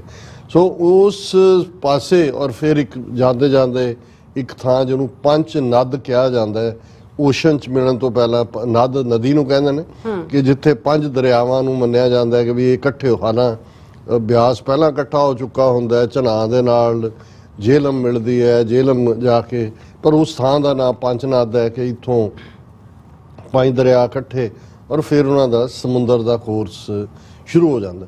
ਸੋ ਅੰਗਰੇਜ਼ਾਂ ਨੇ 19ਵੀਂ ਸਦੀ ਦੇ ਅਖੀਰ ਦੇ ਵਿੱਚ, ਜਿਹੜਾ ਦੁਨੀਆ ਦੇ ਵਿੱਚ ਉਸ ਵੇਲੇ, ਹੁਣ ਵੀ ਸ਼ਾਇਦ ਨੰਬਰ 1 ਤੇ ਹੋਏ ਜਾਂ ਨੰਬਰ 2 ਹੋਏਗਾ ਜੇ ਕਿਸੇ ਹੋਰ ਮੁਲਕ ਨੇ ਕੈਨਾਲ ਸਿਸਟਮ ਡਿਵੈਲਪ ਕੀਤਾ ਹੋਏ, ਤੇ ਇਹ ਜਿਹੜੀਆਂ ਸਾਰੀਆਂ ਨਹਿਰਾਂ ਦੇ ਰਾਹੀਂ ਸਿੰਚਾਈ ਦਾ ਕੰਮ ਬਾਹਰ ਦੇ ਇਲਾਕੇ, ਜਿਹਦੇ 'ਚੋਂ ਅਸੀਂ ਫਿਰ ਦੇਖਦੇ ਹਾਂ ਕਿ ਲੈਲਪੁਰ ਦੀ ਜਿਹੜੀ ਧਰਤੀ ਹੈ, ਜਾਂ ਸਰਗੋਦੇ ਦੀ ਹੈ, ਜਾਂ ਜਿਹਨੂੰ ਪਹਿਲਾਂ ਸਾਹੀਵਾਲ ਕਿਹਾ ਜਾਂਦਾ ਸੀ, ਫਿਰ ਮਿੰਟਗੋਮਰੀ ਬਣਾ ਦਿੱਤਾ ਕਿਉਂਕਿ ਉੱਥੋਂ ਦਾ ਕਮਿਸ਼ਨਰ ਦਾ ਨਾਂ ਮੌਂਟਗੋਮਰੀ ਸੀ, ਹੁਣ ਫਿਰ ਉਹਦਾ ਨਾਂ ਸਾਹੀਵਾਲ ਹੈ। ਫਿਰ ਇਧਰਲੇ ਪੰਜਾਬ ਦੇ ਹੀ ਬਹੁਤ ਸਾਰੇ ਮਾਝਾ, ਮਾਲਵਾ, ਦੁਆਬਾ 'ਚੋਂ ਕਿਸਾਨਾਂ ਨੂੰ ਖੁੱਲੀਆਂ ਜ਼ਮੀਨਾਂ ਦੇ ਕੇ, ਪਾਣੀ ਵਰਜਨ ਲੈਂਡ ਸੀ, ਪਾਣੀ ਲੱਗਾ, ਔਰ ਉਹ ਫਰਟੀਲਿਟੀ ਔਰ ਦੂਜੇ ਦੀ ਬਦੌਲਤ। ਸੋ ਉਸ ਪੀਰੀਅਡ ਦੇ ਵਿੱਚ ਇਹ ਅਕਸਰ ਸੀ, ਕਿਉਂਕਿ ਉਦੋਂ ਸ਼ਿਕਾਗੋ ਸੈਂਟਰ ਸੀ ਜਿੱਥੇ ਕਿ ਭਾਅ ਤੈਅ ਹੁੰਦਾ ਸੀ ਵੀਟ ਦਾ, ਔਰ ਜਦੋਂ ਪੰਜਾਬ ਦੀ ਕਣਕ ਆਉਣ ਲੱਗੀ ਇੰਟਰਨੈਸ਼ਨਲ ਮਾਰਕੀਟ, ਮੈਂ ਅੱਗੇ ਵੀ ਇਹ ਮੈਂਸ਼ਨ ਕੀਤਾ ਸੀ ਕਿ ਇੰਟਰਨੈਸ਼ਨਲ ਭਾਅ ਵੀ ਉਦੋਂ ਹੀ ਤੈਅ ਹੁੰਦਾ ਸੀ, ਇੱਕਦਮ ਭਾਅ ਇੱਥੇ ਡਿੱਗਣਾ ਸ਼ੁਰੂ ਹੋ ਗਿਆ ਸੀ ਕਿ 10% ਦੇ ਕਰੀਬ ਜਿਹੜੀ ਵੀਟ ਹੈ ਉਹ ਪੰਜਾਬ ਦੇ ਵਿੱਚ ਹੋਣ ਲੱਗ ਗਈ ਸੀ ਇੰਟਰਨੈਸ਼ਨਲ ਉਹ ਸਾਰੀ ਪ੍ਰੋਡਕਸ਼ਨ 'ਚ। ਹੁਣ ਅੱਜ ਜਦੋਂ ਅਸੀਂ ਇਹ ਹਾਲ ਦੇਖ ਰਹੇ ਹਾਂ ਕਿ ਵੀ ਕਿਉਂਕਿ ਇਹ ਸਮਝਣਾ ਜ਼ਰੂਰੀ ਹੈ ਕਿ ਇਹ ਨਹੀਂ ਹੈ ਕਿ ਹੜ੍ਹ ਪਹਿਲੀ ਵਾਰ ਆਏ ਨੇ, ਇਹ ਵੀ ਨਹੀਂ ਹੈ ਕਿ ਜੀ ਹੜ੍ਹਾਂ ਤੋਂ ਪੰਜਾਬ ਦੇ ਲੋਕ ਡਰਦੇ ਰਹੇ, ਰਾਦਰ ਜਿਵੇਂ ਅਸੀਂ ਕਿਹਾ ਵੀ ਉਹਨਾਂ ਦੇ ਲਈ ਤੇ ਸੀ ਕਿ ਜ਼ਰਖੇਜ਼ ਮਿੱਟੀ ਆਈ ਹੈ। ਔਰ ਦੂਸਰਾ ਹੁਣ ਜਦੋਂ ਅਸੀਂ ਵਾਟਰ ਨੂੰ ਐਜ਼ ਏ ਵੈਪਨ ਕਿਵੇਂ ਇਸਤੇਮਾਲ ਕੀਤਾ ਗਿਆ ਤੇ ਈਵਨ ਡੈਮਸ ਨੂੰ ਐਜ਼ ਏ ਵੈਪਨ, ਜਦੋਂ ਡੈਮ ਪੰਜਾਬ ਹੁਣ 3 ਦਰਿਆ ਅਸੀਂ ਅਕਸਰ ਜ਼ਿਕਰ ਕਰਦੇ ਹਾਂ ਕਿ ਇੰਡਸ ਜਿਹੜਾ ਸਮਝੌਤਾ ਹੈ ਪਾਣੀ ਦਾ, ਇੰਡਸ ਵਾਟਰ ਐਗਰੀਮੈਂਟ ਜਾਂ ਟ੍ਰੀਟੀ 1960 ਦੇ ਵਿੱਚ ਹੁੰਦੀ ਹੈ, ਕਰਾਚੀ ਦੇ ਵਿੱਚ ਜਵਾਹਰ ਲਾਲ ਨਹਿਰੂ ਔਰ ਅਯੂਬ ਖਾਨ ਸਾਈਨ ਕਰਦੇ ਨੇ। ਉਹਦੇ ਥੱਲੇ ਸਤਲੁਜ, ਬਿਆਸ, ਰਾਵੀ ਮੋٹے ਪੰਜਾਬ ਦੇ ਹਿੱਸੇ ਆਏ ਔਰ ਚਨਾਬ, ਜੇਹਲਮ ਔਰ ਇੰਡਸ ਪਾਕਿਸਤਾਨ ਨੂੰ ਮਿਲੇ। ਔਰ ਉਸ ਤੋਂ ਬਾਅਦ ਹੁਣ ਇਹ 3 ਦਰਿਆ ਪੰਜਾਬ ਦੀ ਲਾਈਫ ਲਾਈਨ। ਔਰ ਇਸ ਗੱਲ ਦਾ ਧਿਆਨ ਰਹੇ ਕਿ ਸਤਲੁਜ, ਬਿਆਸ ਤੇ ਰਾਵੀ ਨੂੰ ਨਾ ਮੌਜੂਦਾ ਹਰਿਆਣਾ ਲੱਗਦਾ, ਕੋਈ ਹਰਿਆਣੇ ਦਾ ਕਸਬਾ, ਪਿੰਡ, ਸ਼ਹਿਰ ਇਹਨਾਂ 3 ਦਰਿਆਵਾਂ ਦੇ ਕੰਢੇ ਤੇ ਨਹੀਂ ਹੈ, ਨਾ ਹੀ ਮੌਜੂਦਾ ਰਾਜਸਥਾਨ ਦਾ ਕੋਈ ਪਿੰਡ ਲੱਗਦਾ। ਹਾਲਾਂਕਿ ਜਿਹੜੀ ਯਮਨਾ ਹੈ, ਕਿਉਂਕਿ ਜਦੋਂ ਅਸੀਂ ਹੜ੍ਹਾਂ ਦੀ ਕੁਛ ਨੇ ਜਦੋਂ ਇਹ ਡਿਸਕਸ਼ਨਸ ਵੀ ਚੱਲ ਰਹੀਆਂ ਸੀ, ਉਹਨਾਂ ਨੇ ਕਿਹਾ ਜੀ ਇਹ ਕਹਿਣਾ ਕਿ ਜੀ ਪੰਜਾਬ ਨੂੰ ਜਾਣ ਕੇ ਹੜ੍ਹਾਂ ਦੀ ਮਾਰ ਹੇਠ ਲਿਆਂਦਾ ਗਿਆ। ਦੇਖੋ ਹਿਮਾਚਲ 'ਚ ਵੀ ਤਾਂ ਹੋਇਆ, ਦਿੱਲੀ 'ਚ ਦੇਖੋ ਯਮਨਾ। ਹੁਣ ਪਹਿਲੀ ਗੱਲ ਤਾਂ ਇਹ ਹੈ ਵੀ ਦਿੱਲੀ ਜਿਹੜੀ ਯਮਨਾ ਹੈ ਉਹ ਉੱਤੋਂ ਨਿਕਲ ਕੇ ਹਰਿਆਣੇ 'ਚੋਂ ਗੁਜ਼ਰਦੀ ਹੈ, ਹਰਿਆਣੇ ਦੇ ਜ਼ਿਆਦਾ ਜ਼ਿਲ੍ਹੇ ਯਮਨਾ ਦੇ ਕੰਢੇ ਤੇ ਨੇ ਔਰ ਉਹੀ ਯਮਨਾ ਫਿਰ ਦਿੱਲੀ 'ਚ ਆਉਂਦੀ ਹੈ ਔਰ ਦਿੱਲੀ ਯਮਨਾ ਦੇ ਕੰਢੇ ਤੇ ਹੈ। ਸੋ ਇਹ ਤਾਂ ਰਾਈਪੇਰੀਅਨ ਹੈ, ਜੇ ਫਾਇਦਾ ਵੀ ਚੁੱਕਦੇ ਨੇ ਨੁਕਸਾਨ ਵੀ ਹੈ। ਇਹ ਵੱਖਰੀ ਕਹਾਣੀ ਹੈ ਕਿ ਜਦੋਂ ਅਸੀਂ ਰਿਵਰਸ ਦੀ ਗੱਲ ਕਰਦੇ ਹਾਂ ਦਰਿਆਵਾਂ ਦੀ, ਇੱਕ ਤਾਂ ਦਰਿਆਵਾਂ ਦਾ ਫਲੋ ਹੈ ਜਿਹਦੇ ਚੋਂ ਪਾਣੀ ਵਗਦਾ, ਇੱਕ ਜਿਹੜੇ ਦਰਿਆਵਾਂ ਦੇ ਕੰਢਿਆਂ ਤੇ ਬਹੁਤ ਸਾਰੀ ਥਾਂ ਜਿਹਨੂੰ ਰਿਵਰ ਬੈੱਡ ਕਿਹਾ ਜਾਂਦਾ ਹੈ ਕਿ ਵੀ ਇਹ ਦਰਿਆ ਦਾ ਬਿਸਤਰ ਹੈ। ਬੇਸ਼ੱਕ ਆਮ ਹਾਲਤ 'ਚ ਰਿਵਰ ਉਵੇਂ ਹੀ ਵਗੇ ਜਿਵੇਂ ਕਿ ਅੱਜ ਕੱਲ੍ਹ ਨਾਲੇ ਬਣਾ ਦਿੱਤੇ ਗਏ, ਨਾਲਿਆਂ ਵਾਂਗ ਹੁੰਦਾ, ਕਦੇ ਬੰਦੇ ਨੂੰ ਲੱਗਦਾ ਵੀ ਨਹੀਂ ਮੈਨੂੰ ਦਰਿਆ ਕੋਈ ਕਹੇ। ਪਰ ਜਦੋਂ ਬਰਸਾਤ ਆਉਂਦੀ ਹੈ ਜਾਂ ਉੱਤੋਂ ਪਹਾੜਾਂ ਤੋਂ ਆਉਂਦਾ ਹੈ, ਫਿਰ ਰਿਵਰ ਨੇ ਕਦੋਂ ਉਸ ਬੈੱਡ ਦਾ ਇਸਤੇਮਾਲ ਕਰਨਾ। ਹੁਣ ਜੇ ਉਹ ਜੀ ਡੁੱਬ ਗਿਆ, ਅਸਲ 'ਚ 20-25 ਮੀਲ ਤੱਕ ਰਿਵਰ ਬੈੱਡ ਮੰਨਿਆ ਜਾਂਦਾ ਹੈ, 20 to 25 ਮਾਈਲਸ। ਦਿੱਲੀ ਦੇ ਵਿੱਚ ਵੀ ਜਿੱਥੋਂ ਨਿਕਲ ਕੇ ਇਹ ਹਰਿਆਣੇ 'ਚੋਂ ਆਈ ਹੈ ਯਮਨਾ, ਜਾਂ ਹਿਮਾਚਲ ਦੇ ਵਿੱਚ ਜਿਵੇਂ ਬਿਆਸ ਨੇ ਮਨੀਕਰਨ, ਕੁੱਲੂ ਔਰ ਦੂਸਰੇ ਹੀ ਤਬਾਹੀ ਲਿਆਂਦੇ। ਹੁਣ ਜੇ ਤੁਸੀਂ ਰਿਵਰ ਦੇ ਬਿਸਤਰੇ ਦੇ ਰਾਜ ਆਪਣਾ ਮੰਜਾ ਢਾ ਦਿਓਗੇ, ਉਹਨਾਂ ਦੀਆਂ ਜ਼ਮੀਨਾਂ ਤੇ ਕਬਜ਼ਾ ਕਰਕੇ ਤੁਸੀਂ ਆਪਣੀਆਂ ਇਮਾਰਤਾਂ ਬਣਾਈਆਂ ਹੋਈਆਂ ਨੇ, ਤੇ ਦਰਿਆ ਤਾਂ ਆਪਣੀ ਮੌਜ ਦੇ ਵਿੱਚ ਆਏਗਾ। ਉਹਨੂੰ ਕਹਿੰਦੇ ਨੇ ਦਰਿਆਵਾਂ ਦੇ ਵਹਿਣ ਨੂੰ ਕੌਣ ਰੋਕ ਸਕਦਾ, ਉਹ ਲੈ ਜਾਏਗਾ ਰੋੜ ਕੇ। ਔਰ ਇਹ ਨਹੀਂ ਹੈ ਵੀ ਹੁਣ ਕੋਈ ਫਰਕ ਪੈ ਜਾਏਗਾ, ਇਹ ਜਿਉਂ ਹੀ ਸੁੱਕ ਜਾਣਾ ਜਾਂ ਦੂਜਾ ਉਹਨਾਂ ਨੂੰ ਹੁੰਦਾ ਜੀ ਕੋਈ ਨਹੀਂ 10-20 ਸਾਲ ਬਾਅਦ ਆ ਵੀ ਗਿਆ, ਮੁਆਵਜ਼ੇ ਵੀ ਮਿਲ ਜਾਣੇ ਨੇ, ਸਰਕਾਰਾਂ ਨੇ ਵੀ ਪੈਸੇ ਦੇ ਦੇਣੇ ਨੇ, ਖਾਣ ਵਾਲਿਆਂ ਨੂੰ ਵੀ ਮਿਲ ਜਾਣਾ ਤੇ ਉਨਾ ਕੁ ਫਾਇਦਾ ਫੇਰ ਚੁੱਕ ਲਓ। ਸੋ ਇੱਕ ਪਾਰਟ ਤਾਂ ਹਮੇਸ਼ਾ ਇਹ ਹੁੰਦਾ ਹੈ ਵੀ ਕੁਦਰਤ ਦੇ ਰਾਹ 'ਚ ਰੁਕਾਵਟ ਜੋ ਵੀ ਕੋਈ ਬਣਨ ਦੀ ਕੋਸ਼ਿਸ਼ ਕਰਦਾ ਹੈ, ਅਲਟੀਮੇਟਲੀ ਸੂਨਰ ਔਰ ਲੇਟਰ ਕੁਦਰਤ ਜਿਹੜੀ ਹੈ ਪਨਿਸ਼ ਕਰਦੀ ਹੈ। ਪਹਿਲਾ ਬੇਸਿਕ ਪ੍ਰਿੰਸੀਪਲ ਹੈ, ਉਹ ਸਾਡੀ ਫਿਜ਼ੀਕ ਦੇ ਹਵਾਲੇ ਨਾਲ ਹੋਏ, ਆਪਣੀ ਬਾਡੀ ਦੇ ਹਵਾਲੇ ਨਾਲ ਹੋਏ, ਕੁਦਰਤ ਦੇ ਕਾਨੂੰਨਾਂ ਦੇ ਹਵਾਲੇ ਨਾਲ ਹੋਏ। ਔਰ ਅੱਜ ਦੀ ਕਲਾਈਮੇਟ ਚੇਂਜ ਜਾਂ ਗਲੋਬਲ ਵਾਰਮਿੰਗ ਜਾਂ ਓਜ਼ੋਨ ਲੇਅਰ, ਜੋ ਵੀ ਟਰਮੀਨੋਲੋਜੀ ਇਸਤੇਮਾਲ ਹੁੰਦੀ ਹੈ, ਉਹਦਾ ਵੱਡਾ ਕਾਰਨ ਇੱਕ ਹੈ। ਹੁਣ ਡੈਮਾਂ ਦੀ ਗੱਲ ਕਰੀਏ ਕਿ ਬਈ ਪੰਜਾਬ ਨੂੰ ਕਿਵੇਂ, ਬੇਸ਼ੱਕ ਜਦੋਂ ਉਹਨਾਂ ਨੇ 75 ਸਾਲ ਪਹਿਲਾਂ ਸਿੱਖਾਂ ਨੂੰ ਜ਼ਰਾਇਮ ਪੇਸ਼ਾ ਕਬੀਲਾ ਐਲਾਨਿਆ ਸੀ 10 ਅਕਤੂਬਰ 1947 ਨੂੰ, ਸੋ ਨੀਤੀਆਂ ਤਾਂ ਫਿਰ ਉਹਨਾਂ ਜ਼ਰਾਇਮ ਪੇਸ਼ਾ ਲੋਕਾਂ ਪ੍ਰਤੀ ਵੀ, ਤੇ ਜਿੱਥੇ ਉਹਨਾਂ ਦੀ ਜਿਹੜੀ ਹੈ ਉਹ ਇਨਹੈਬਿਟ ਕਰਦੇ ਨੇ, ਉਹ ਰਹਿੰਦੇ ਨੇ, ਉਹਨਾਂ ਪ੍ਰਤੀ ਉਹੀ ਹੋਣੀ ਸੀ। ਹਾਲਾਂ ਉਸ ਪੀਰੀਅਡ 'ਚ ਜਦੋਂ ਜ਼ਰਾਇਮ ਪੇਸ਼ਾ ਕਬੀਲਾ ਸਿੱਖਾਂ ਨੂੰ ਐਲਾਨਿਆ ਸੀ, ਸਿੱਖ ਪੰਜਾਬ ਦੇ ਵਿੱਚ ਮੈਜੋਰਿਟੀ 'ਚ ਨਹੀਂ ਸਨ। ਹਰਿਆਣਾ ਔਰ ਹਿਮਾਚਲ ਦਾ ਵੱਡਾ ਹਿੱਸਾ ਜਿਹੜਾ 1966 'ਚ ਪੰਜਾਬ 'ਚੋਂ ਕੱਟ ਕੇ ਹਿਮਾਚਲ ਨੂੰ ਦਿੱਤਾ ਗਿਆ। Himachal as a small union territory exist ਕਰਦੀ ਸੀ, ਜਿਹਦੇ 'ਚ ਸਿਰਮੌਰ, ਕਿਨੌਰ ਔਰ शिमला और ये थोड़ा जिहा हिस्सा सी, लेकिन जिहड़ा वड्डा चंक एरिया दा हिमाचल नूं 1966 च दिता गया, जिहदे च कांगड़ा, कुल्लू, लाहौल, स्पीति, ये सारे 66 च उहनूं मिले। हुण उस सारे दे विच सिखां दी आबादी तां 30-32% दे नेड़े सी, 70%। लेकिन ਕਿਉਂਕਿ ਇਹਨਾਂ ਨੂੰ ਪੰਜਾਬ ਦੇ ਨਾਲ ਔਰ ਸਿੱਖਾਂ ਦੇ ਨਾਲ, ਕਿਉਂਕਿ ਸਿੱਖ ਪੰਜਾਬ 'ਚ ਵਸਦੇ ਨੇ, ਸੋ ਪੰਜਾਬ ਦੇ ਨਾਲ ਡਿਸਕ੍ਰਿਮੀਨੇਸ਼ਨ ਦੀ ਲਾਈਨ ਦੀ ਸ਼ੁਰੂਆਤ ਉਦੋਂ ਤੋਂ ਹੋ ਜਾਂਦੀ ਹੈ। ਕੌਮੀ ਤੌਰ ਤੇ ਸਿੱਖਾਂ ਨੂੰ ਟਾਰਗੇਟ ਕੀਤਾ ਜਾਂਦਾ ਹੈ, ਤੇ ਦੂਸਰਾ ਇਹਨਾਂ ਨੂੰ ਇਕਨੋਮਿਕਲੀ ਕਿਵੇਂ ਮਾਰਨਾ ਹੈ। ਉਹ ਅਸੀਂ ਅਕਸਰ ਗੱਲ ਕਰਦੇ ਹਾਂ ਕਿ ਭਾਈ ਨਾ ਕੋਈ ਵੱਡੀ ਫੈਕਟਰੀ, ਨਾ ਕੋਈ ਹੋਰ ਇੰਪਲੋਇਮੈਂਟ ਦਾ ਜ਼ਰੀਆ। ਜੇ ਮੰਗ ਕੀਤੀ ਗਈ ਕਿ ਜੀ ਸਾਰਾ ਜਿਹੜਾ ਉਸ ਨੂੰ ਤੁਸੀਂ ਇੰਡਸਟਰੀਅਲਾਈਜ਼ ਕਰ ਰਹੇ ਹੋ, ਭਾਰਤ ਨੂੰ ਨਹਿਰੂ ਵੱਡਾ ਟੈਕਨੋਲੋਜੀ ਔਰ ਇੰਡਸਟਰੀਅਲਾਈਜੇਸ਼ਨ ਦਾ ਪਿਤਾਮਾ ਮੰਨਿਆ ਜਾਂਦਾ ਸੀ, ਤੇ ਪੰਜਾਬ ਨੂੰ ਕਿਉਂ ਨਹੀਂ ਤੁਸੀਂ ਕਰਦੇ? ਕਹਿੰਦੇ ਜੀ ਪੰਜਾਬ ਤਾਂ ਬਾਰਡਰ ਸਟੇਟ ਹੈ। ਹੁਣ ਜੇ ਤੁਸੀਂ ਦੋਨੋਂ ਹੀ ਅੰਮ੍ਰਿਤਸਰ ਔਰ ਲਾਹੌਰ ਜਿਹੜੀਆਂ ਟਵਿਨ ਸਿਟੀਜ਼ ਨੇ, ਉਹ ਜਦੋਂ ਅਸੀਂ ਪੰਜਾਬ ਦੀਆਂ ਟਵਿਨ ਸਿਟੀਜ਼ ਦੀ ਗੱਲ ਕਰਦੇ ਹਾਂ, ਅੰਮ੍ਰਿਤਸਰ ਤੇ ਲਾਹੌਰ ਹੈ, ਜੰਮੂ ਤੇ ਸਿਆਲਕੋਟ ਹੈ, ਔਰ ਇਸੇ ਤਰ੍ਹਾਂ ਪਾਕਪਤਨ ਔਰ ਫਾਜ਼ਿਲਕਾ ਹੈ। ਜੇ ਤੁਸੀਂ ਇਹ ਦੋਨੋਂ ਪਾਸਿਆਂ ਨੂੰ ਜਦੋਂ ਤੁਸੀਂ ਦੇਖਦੇ ਹੋ ਤੇ ਤੁਹਾਨੂੰ ਅੰਦਾਜ਼ਾ ਹੋ ਜਾਏਗਾ ਵੀ ਲਾਹੌਰ ਦੀ ਡਿਵੈਲਪਮੈਂਟ ਇੰਡਸਟਰੀਅਲੀ, ਸਿਆਲਕੋਟ ਦੀ, ਪਾਕਪਤਨ ਔਰ ਉਸ ਦੀ ਕਿੱਥੇ ਹੈ।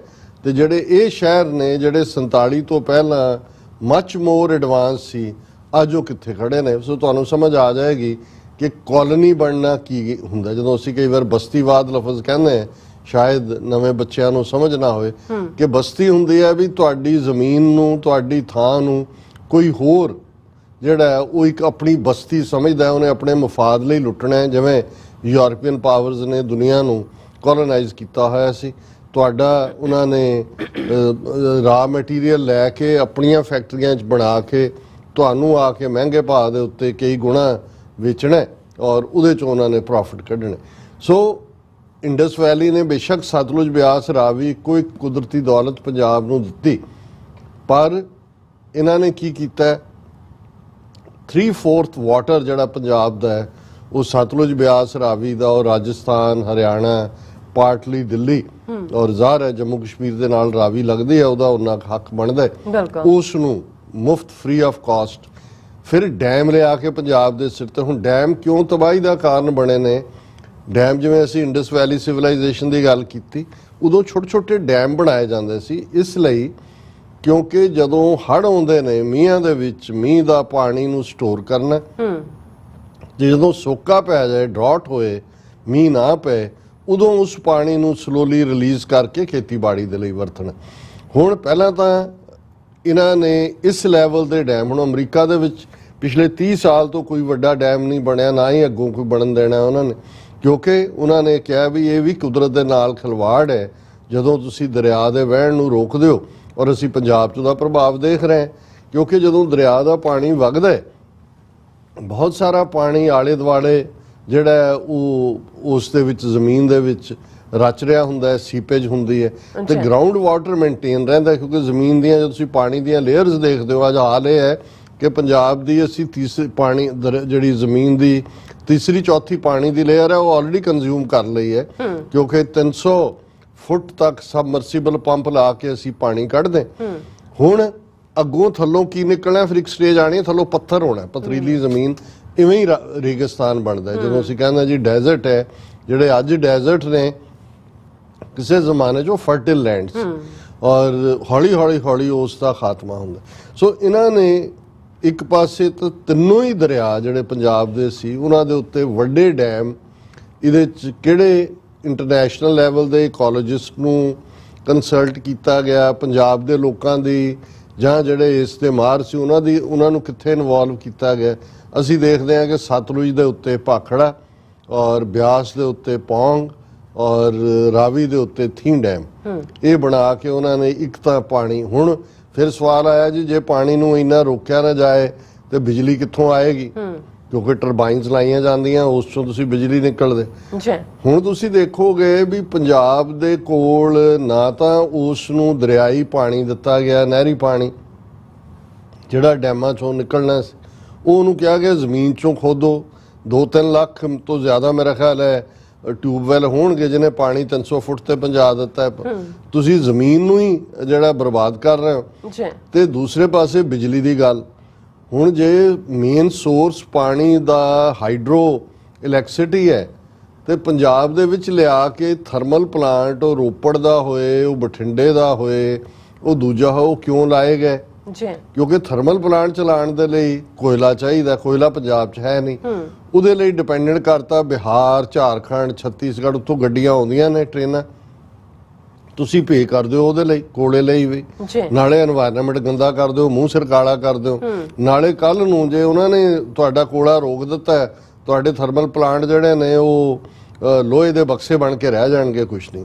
ਸੋ ਜਦੋਂ ਤੁਸੀਂ ਕੁੱਲ ਮਿਲਾ ਕੇ ਇਸ ਸਾਰੀ ਲੁੱਟ ਨੂੰ ਦੇਖਦੇ ਹੋ, ਫਿਰ ਇਹ ਸਮਝ ਆਉਂਦੀ ਹੈ ਕਿ ਕਿਵੇਂ ਹੁਣ ਪੰਜਾਬ, ਜਿਵੇਂ ਅਸੀਂ ਕਿਹਾ ਵੀ 3/4 ਵਾਟਰ ਪੰਜਾਬ ਦਾ ਰਾਜਸਥਾਨ ਔਰ ਹਰਿਆਣੇ ਨੂੰ, ਹੁਣ ਜਦੋਂ ਪੂਰਾ ਭਰ ਗਿਆ ਕਿ ਭਾਈ ਡੈਮ ਵੀ ਉੱਪਰ ਵੱਲ ਜਾ ਰਹੇ ਨੇ, ਮੀਂਹ ਵੀ ਲਗਾਤਾਰਤਾ ਨਾਲ ਪੈ ਰਿਹਾ, ਪੰਜਾਬ 'ਚ ਤਾਂ ਪਾਣੀ ਛੱਡ ਦਿੱਤਾ ਉਹਨਾਂ ਨੇ।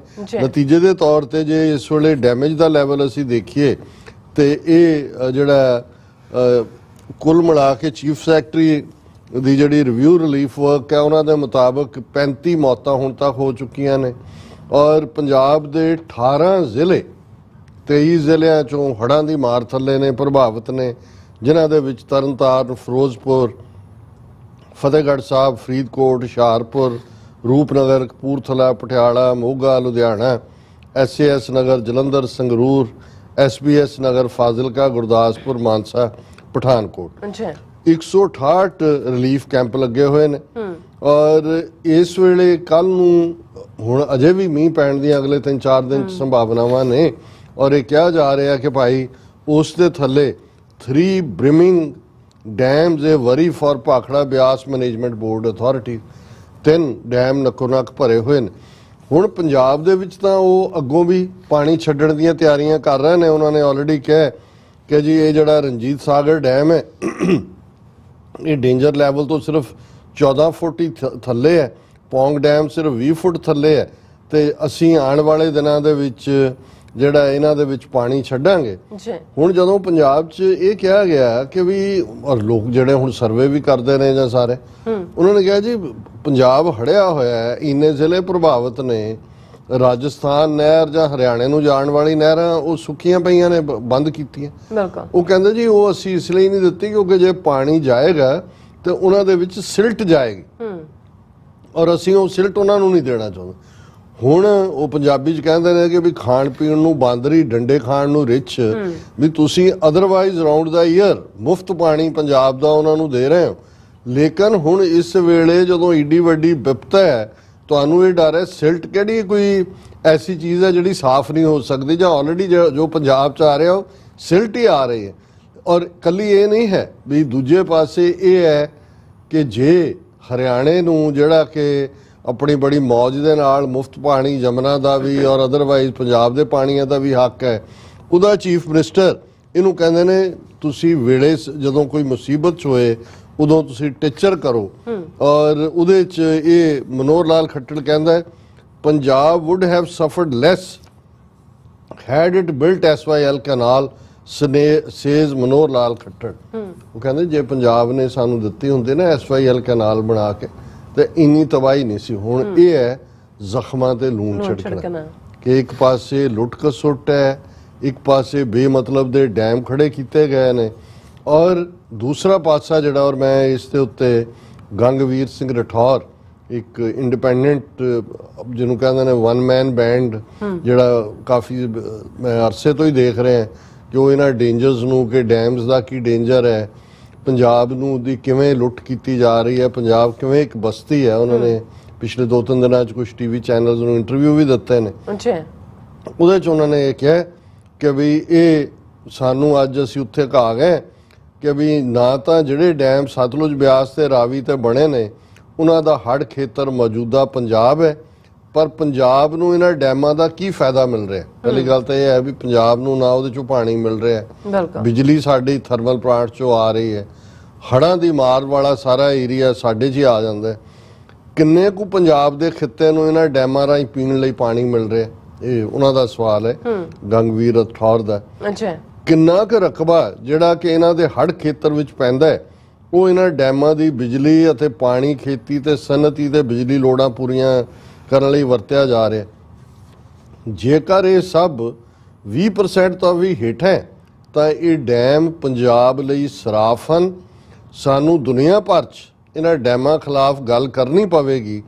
ਜੇਕਰ ਇਹ ਡੈਮ ਸਿਰਫ ਦਿੱਲੀ ਦਰਬਾਰ ਅਤੇ ਉਸ ਦੇ ਵੱਲੋਂ ਗੈਰ ਰਾਇਪੇਰੀਨ ਇਲਾਕੇ ਦੇ ਫਾਇਦੇ ਲਈ ਵਰਤੇ ਜਾ ਰਹੇ ਹਨ ਤਾਂ ਇਹ ਕੰਮ ਬਸਤੀਵਾਦ ਤੋਂ ਵੱਖ ਕਿਵੇਂ ਹੈ? ਜਿਵੇਂ ਅਸੀਂ ਕਿਹਾ ਸੀ ਕਿ ਇਹੀ ਕਲੋਨੀਅਲਿਜ਼ਮ ਹੈ ਕਿ ਉਹਨਾਂ ਦੇ ਫਾਇਦੇ ਲਈ।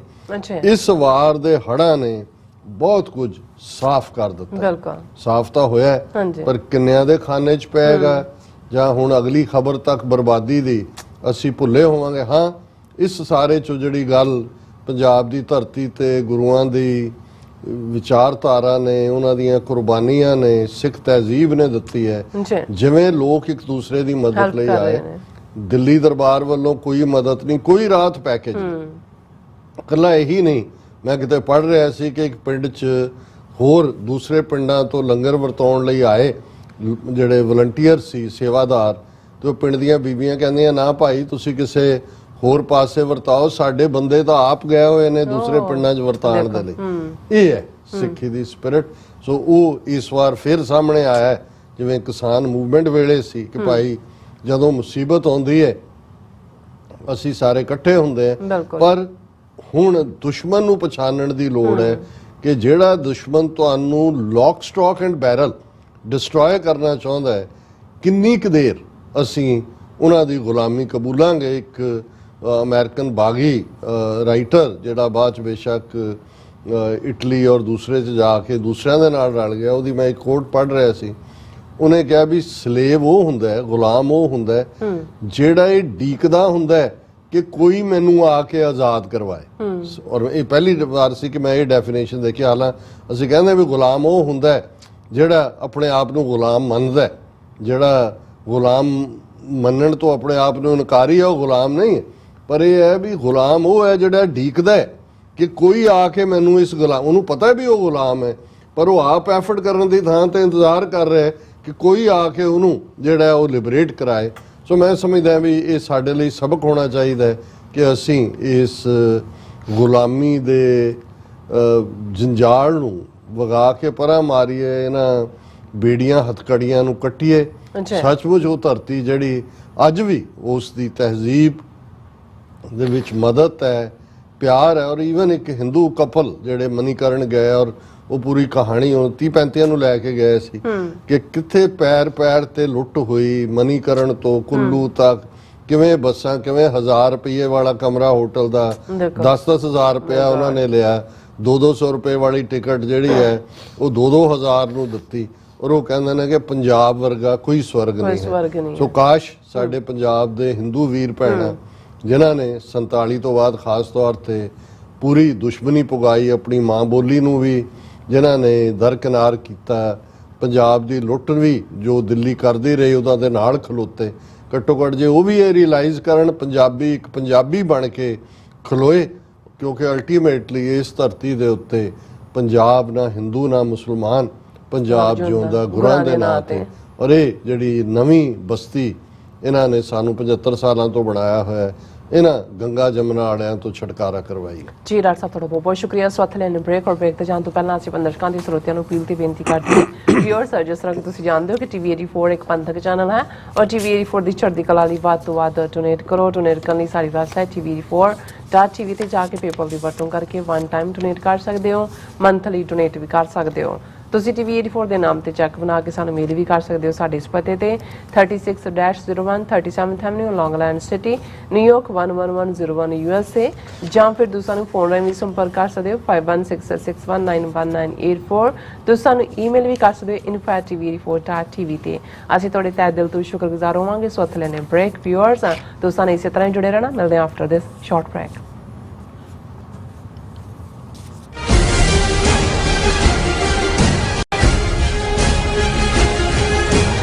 ਕੀ ਤੁਸੀਂ reality signature truck service route 81 ਉੱਤੇ ਐਗਜ਼ਿਟ 235 ਤੇ ਟਰੱਕਰ ਵੀਰਾਂ ਲਈ 24 ਘੰਟੇ ਰੋਡ ਸਰਵਿਸ ਦੀ ਸੁਵਿਧਾ ਮੌਜੂਦ। Heavy duty repair, oil change, ਪੁਰਾਣੇ ਅਤੇ ਨਵੇਂ tyre, computer diagnostic, DPF cleaning, brake service ਜਾਂ ਰਸਤੇ ਵਿੱਚ ਆਈ ਹਰ ਤਰ੍ਹਾਂ ਦੀ ਰਿਪੇਅਰ ਪ੍ਰੋਫੈਸ਼ਨਲ ਟੀਮ ਵੱਲੋਂ ਕੀਤੀ ਜਾਂਦੀ ਹੈ। ਬ੍ਰੇਕਫਾਸਟ, ਲੰਚ ਅਤੇ ਡਿਨਰ ਲਈ ਪੰਜਾਬੀ ਢਾਬੇ ਦਾ ਆਨੰਦ ਵੀ ਮਾਣੋ। ਡਰਾਈਵਰ ਅਤੇ ਟਰੱਕ ਆਪਰੇਟਰ ਵੀਰ ਡਿਸਪੈਚ ਦੀ ਸਰਵਿਸ ਲਈ ਸਾਡੇ ਨਾਲ ਸੰਪਰਕ ਕਰਨ। Signature truck service 58 triangle drive, Weyers Cave, Virginia. 24486।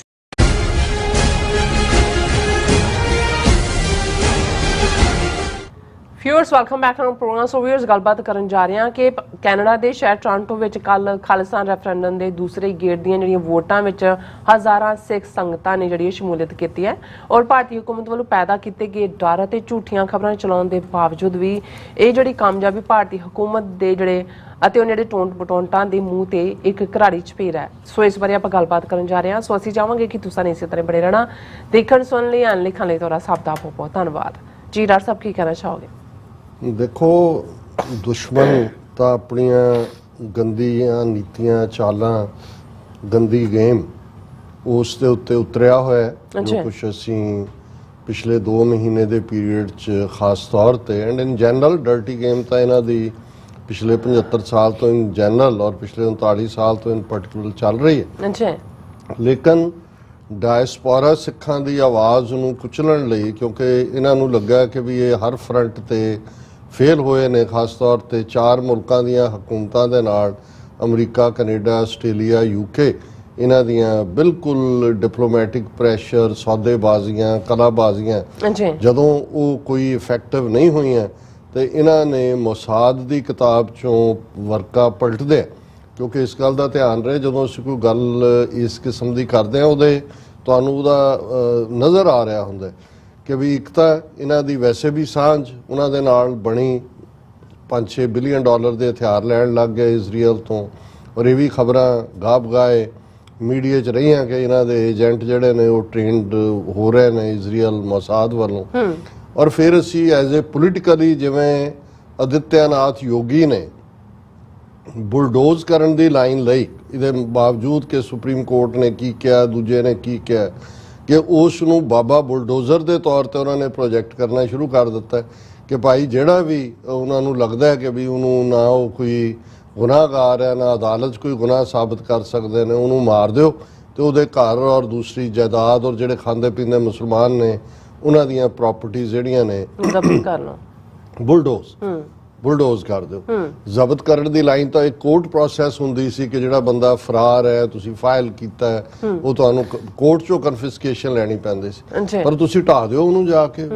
4-4 ਮੰਜ਼ਲੇ ਘਰ ਇਹਨਾਂ ਨੇ ਢਾਏ ਨੇ ਔਰ ਕੱਲਾ ਇਸ ਹੱਦ ਤੱਕ ਉਹਨਾਂ ਦਾ ਹੌਸਲਾ ਵਧਿਆ ਕਿ ਇੱਥੇ ਨਿਊ ਜਰਸੀ ਦੇ ਵਿੱਚ ਇੱਕ 15 ਅਗਸਤ ਦੀ ਪਰੇਡ ਵੇਲੇ ਉਹਨਾਂ ਨੇ ਬੁਲਡੋਜ਼ਰ ਜਿਹੜਾ ਉਹ ਪੈਰੇਡ ਦਾ ਹਿੱਸਾ ਬਣਾਇਆ, ਜਿਹਦੇ ਤੇ ਆਦਿੱਤਿਆਨਾਥ ਯੋਗੀ ਔਰ ਮੋਦੀ ਦੀ ਫੋਟੋ ਸੀ।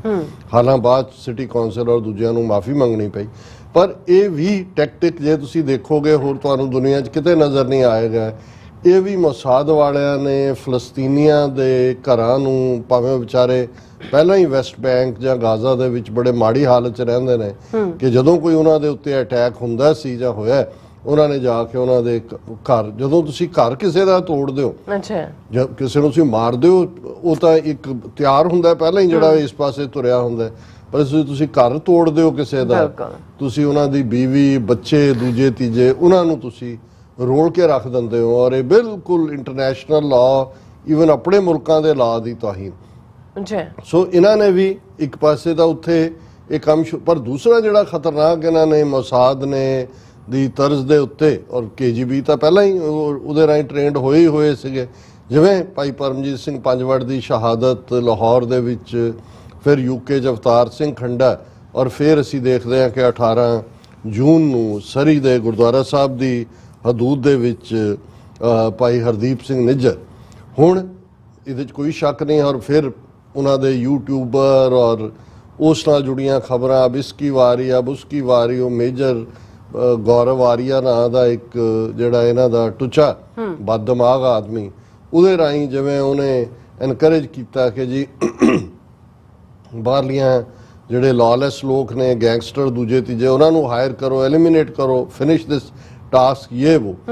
ਲੇਕਿਨ ਨਾਲ ਦੀ ਨਾਲ ਉਹਨਾਂ ਨੇ ਆਪਣੀ ਇਹ ਗੰਦੀ ਖੇਡ ਖੇਡੀ। ਲੇਕਿਨ ਔਰ ਇਸ ਦਾ ਸਬੂਤ ਕਿ ਉਹਨਾਂ ਦੀ ਇੰਟਰਫੇਰੈਂਸ ਸ਼ੁਰੂ ਹੋ ਚੁੱਕੀ ਹੈ। ਕੈਨੇਡਾ ਦੀ ਆਪਣੀ ਸਿਕਿਉਰਿਟੀ ਐਡਵਾਈਜ਼ਰ ਨੇ ਦਿੱਤਾ, ਜਦੋਂ ਉਹਨੇ ਕਿਹਾ ਕਿ ਜੀ ਇੰਡੀਆ ਦਖਲਅੰਦਾਜ਼ੀ ਕਰ ਰਿਹਾ, ਅਲੋਂਗ ਵਿਦ 2-3 ਹੋਰ ਮੁਲਕਾਂ ਦੇ ਉਹਨੇ ਨਾਂ ਲਏ। ਫਿਰ ਇਹਨਾਂ ਨੇ ਅਗੇਨ ਪ੍ਰੈਸ਼ਰ ਬਿਲਡ ਕਰਨਾ, ਫਿਰ ਫੇਕ ਨਿਊਜ਼। ਜਦੋਂ ਅਸੀਂ ਡਰਟੀ ਗੇਮ ਦੀ ਗੱਲ ਕਰਦੇ ਹਾਂ, ਡਰਟੀ ਗੇਮ ਮੈਂ ਮਾਰ ਮਰਾਈਏ ਤੱਕ ਨਹੀਂ ਹੈ ਕਿ ਇਹ ਖੁਦ ਕੋਈ ਕਾਰਾ ਕਰਕੇ ਕਿਸੇ ਹੋਰ ਦੇ ਖਾਤੇ 'ਚ ਪਾਣਾ।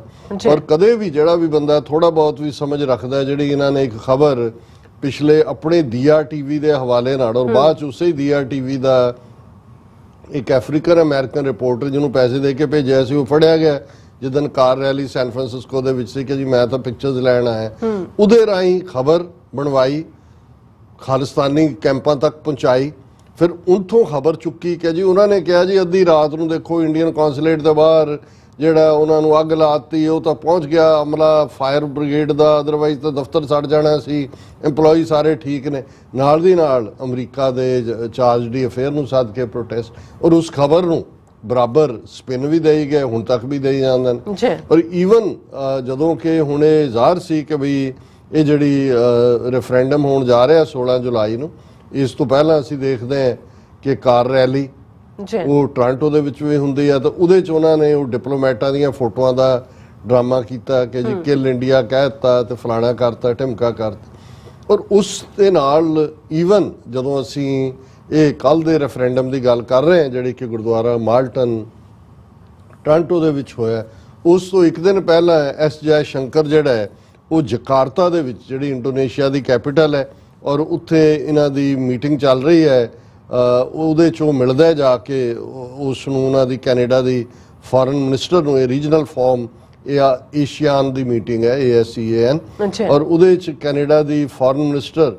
ਮੈਲਨੀ ਜੋਲੀ ਉਸ ਦੇ ਨਾਲ ਮੁਲਾਕਾਤ ਕਰਦਾ, ਔਰ ਉਹਦੇ 'ਚ ਫਿਰ ਉਹ ਟਵੀਟ ਕਰਦਾ, met Canadian foreign minister Melanie Joly in Jakarta, discuss the Indo-Pacific and our economic cooperation, ਇਹ ਜੈ ਸ਼ੰਕਰ ਦਾ ਟਵੀਟ ਹੈ, underlined the importance of ensuring the security of our diplomats।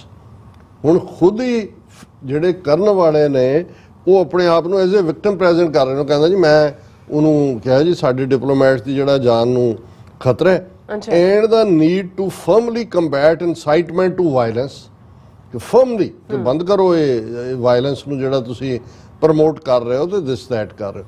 ਹੁਣ ਇਹ ਇੱਕ ਦਿਨ ਪਹਿਲਾਂ ਕਰ ਰਹੇ। ਹੁਣ ਗੱਲ ਇੱਥੇ ਨਹੀਂ ਹੈ ਵੀ ਉਹਨੇ ਇਹ ਕਿਹਾ, ਜਿਹੜਾ ਇੰਡੀਆ ਦਾ ਹਾਈ ਕਮਿਸ਼ਨਰ ਹੈ ਸੰਜੇ ਕੁਮਾਰ ਵਰਮਾ, ਇਹ ਜੁਲਾਈ 13 ਨੂੰ ਜਿਹੜਾ ਇੱਕ ਜਿਹੜਾ ਉਹ ਚਿੱਠੀ ਪਾਉਂਦਾ ਹੈ ਕੈਨੇਡਾ ਦੀ ਸਰਕਾਰ ਨੂੰ, ਅਫੀਸ਼ੀਅਲੀ 13 ਜੁਲਾਈ ਦੀ ਹੈ ਇਸ ਦੀ ਵਰਮੇ ਦੀ, stating that Sikhs for Justice illegal referendum is an ineffective effort to undermine the Canada-India relationship। कि जी ये तो Canada-India relationship ਨੂੰ ਖਰਾਬ ਕਰ ਰਿਹਾ ਹੈ, ਇਹ ਬਿਲਕੁਲ illegal referendum ਹੈ।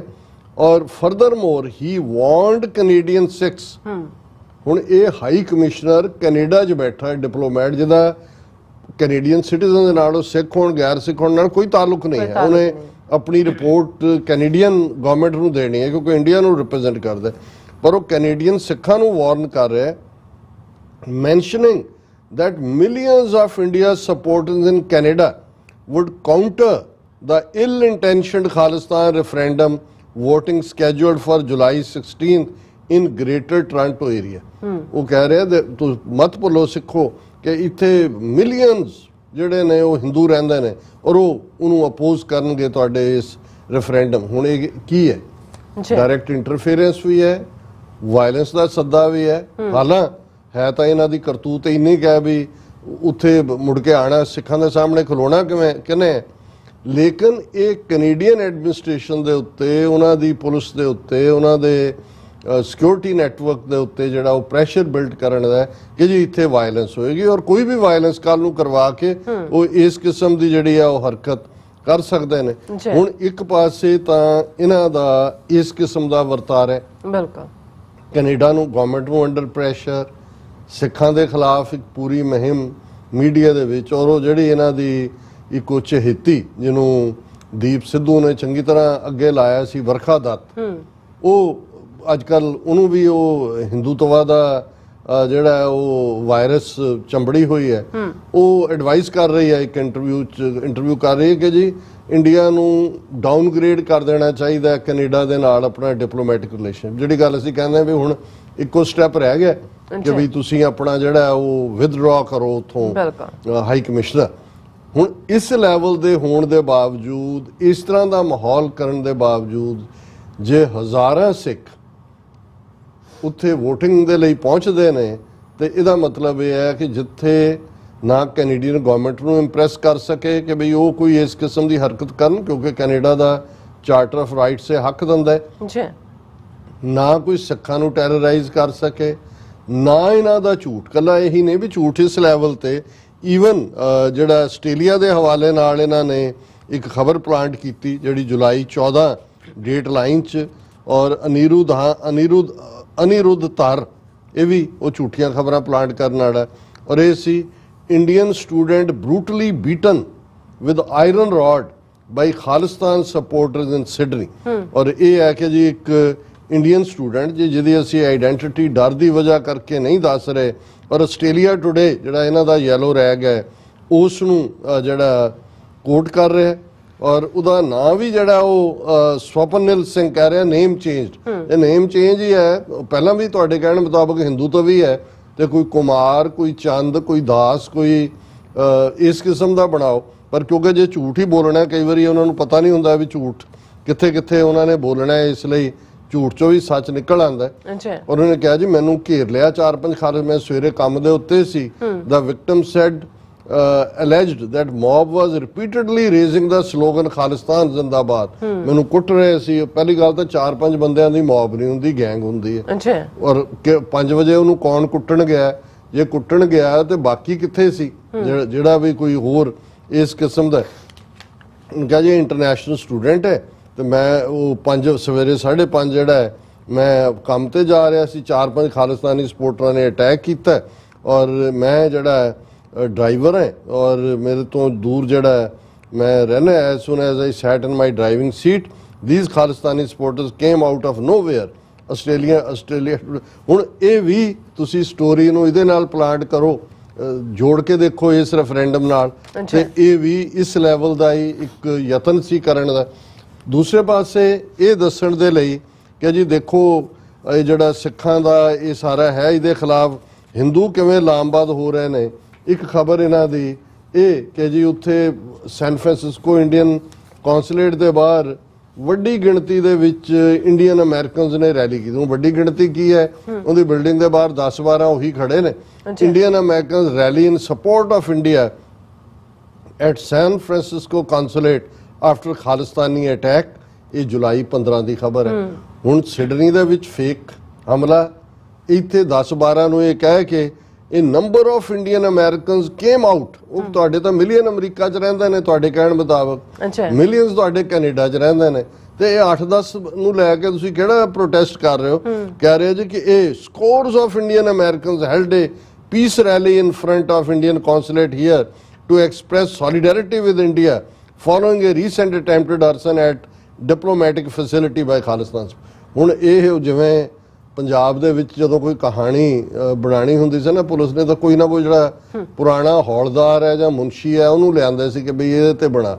ਹੁਣ ਇਹ ਇੱਕੋ ਹੀ ਹੌਲਦਾਰ ਇਹਨਾਂ ਨੇ ਰੱਖਿਆ ਹੋਇਆ, ਉਹੀ ਹੌਲਦਾਰ ਸਿਡਨੀ ਦੀ ਸਟੋਰੀ ਵੀ ਪਲਾਂਟ ਕਰਾ ਰਿਹਾ, ਉਹੀ ਹੌਲਦਾਰ ਇੱਥੇ 10-12 ਆਪਣੇ ਟੁਚੇ ਸੈਨ ਫਰਾਂਸਿਸਕੋ ਖੜੇ ਕਰਕੇ ਉਹਨੂੰ ਵੀ ਸਕੋਰਸ ਆਫ ਇੰਡੀਅਨਸ ਔਰ ਦੂਜਾ ਕਰ ਰਿਹਾ। ਉਹੀ ਜਿਹੜਾ ਕੈਨੇਡਾ ਦੇ ਵਿੱਚ ਤਾਂ ਉਹਨਾਂ ਦਾ ਜਿਹੜਾ ਉਹ ਡਰਾਮਾ ਵੈਸੇ ਹੀ ਐਕਸਪੋਜ਼ ਹੋ ਗਿਆ। ਲੇਕਿਨ ਇਸ ਸਾਰੇ ਦੇ ਚੱਲਦੇ ਆ ਇੱਕ ਪਾਸੇ ਜਿੱਥੇ ਸੋਲਿਡ ਜਵਾਬ ਦਿੱਤਾ ਟੋਰਾਂਟੋ ਦੇ ਹਜ਼ਾਰਾਂ ਸਿੱਖ ਵੋਟਰਾਂ ਨੇ ਕਿ ਭਾਈ ਅਸੀਂ ਕਿੱਥੇ ਖੜੇ ਆ ਔਰ ਸਾਡੇ ਤੇ ਤੁਹਾਡੇ ਸ਼ੈਨੈਨੀਗਨਸ ਦਾ ਕੋਈ ਅਸਰ ਨਹੀਂ ਹੈ, ਉੱਥੇ ਕੈਲੀਫੋਰਨੀਆ ਦੀ ਅਸੈਂਬਲੀ 'ਚ ਖਲੋ ਕੇ ਸਰਦਾਰਨੀ ਜਸਮੀਤ ਬੈਂਸ ਜਿਹੜੀ ਅਸੈਂਬਲੀ ਵੂਮਨ ਹੈ ਉਹਨੇ ਜਿਵੇਂ ਵੰਗਾਰਿਆ ਲਲਕਾਰਿਆ, ਉਹਨੇ ਕਿਹਾ ਕਿ ਔਰ ਕੈਲੀਫੋਰਨੀਆ ਸਟੇਟ ਲੈਜਿਸਲੇਚਰ ਨੇ ਆਲਰੇਡੀ 1984 ਐਂਟੀ ਸਿੱਖ ਵਾਇਲੈਂਸ ਨੂੰ ਜੈਨੋਸਾਈਡ ਡਿਕਲੇਅਰ ਕੀਤਾ ਹੋਇਆ।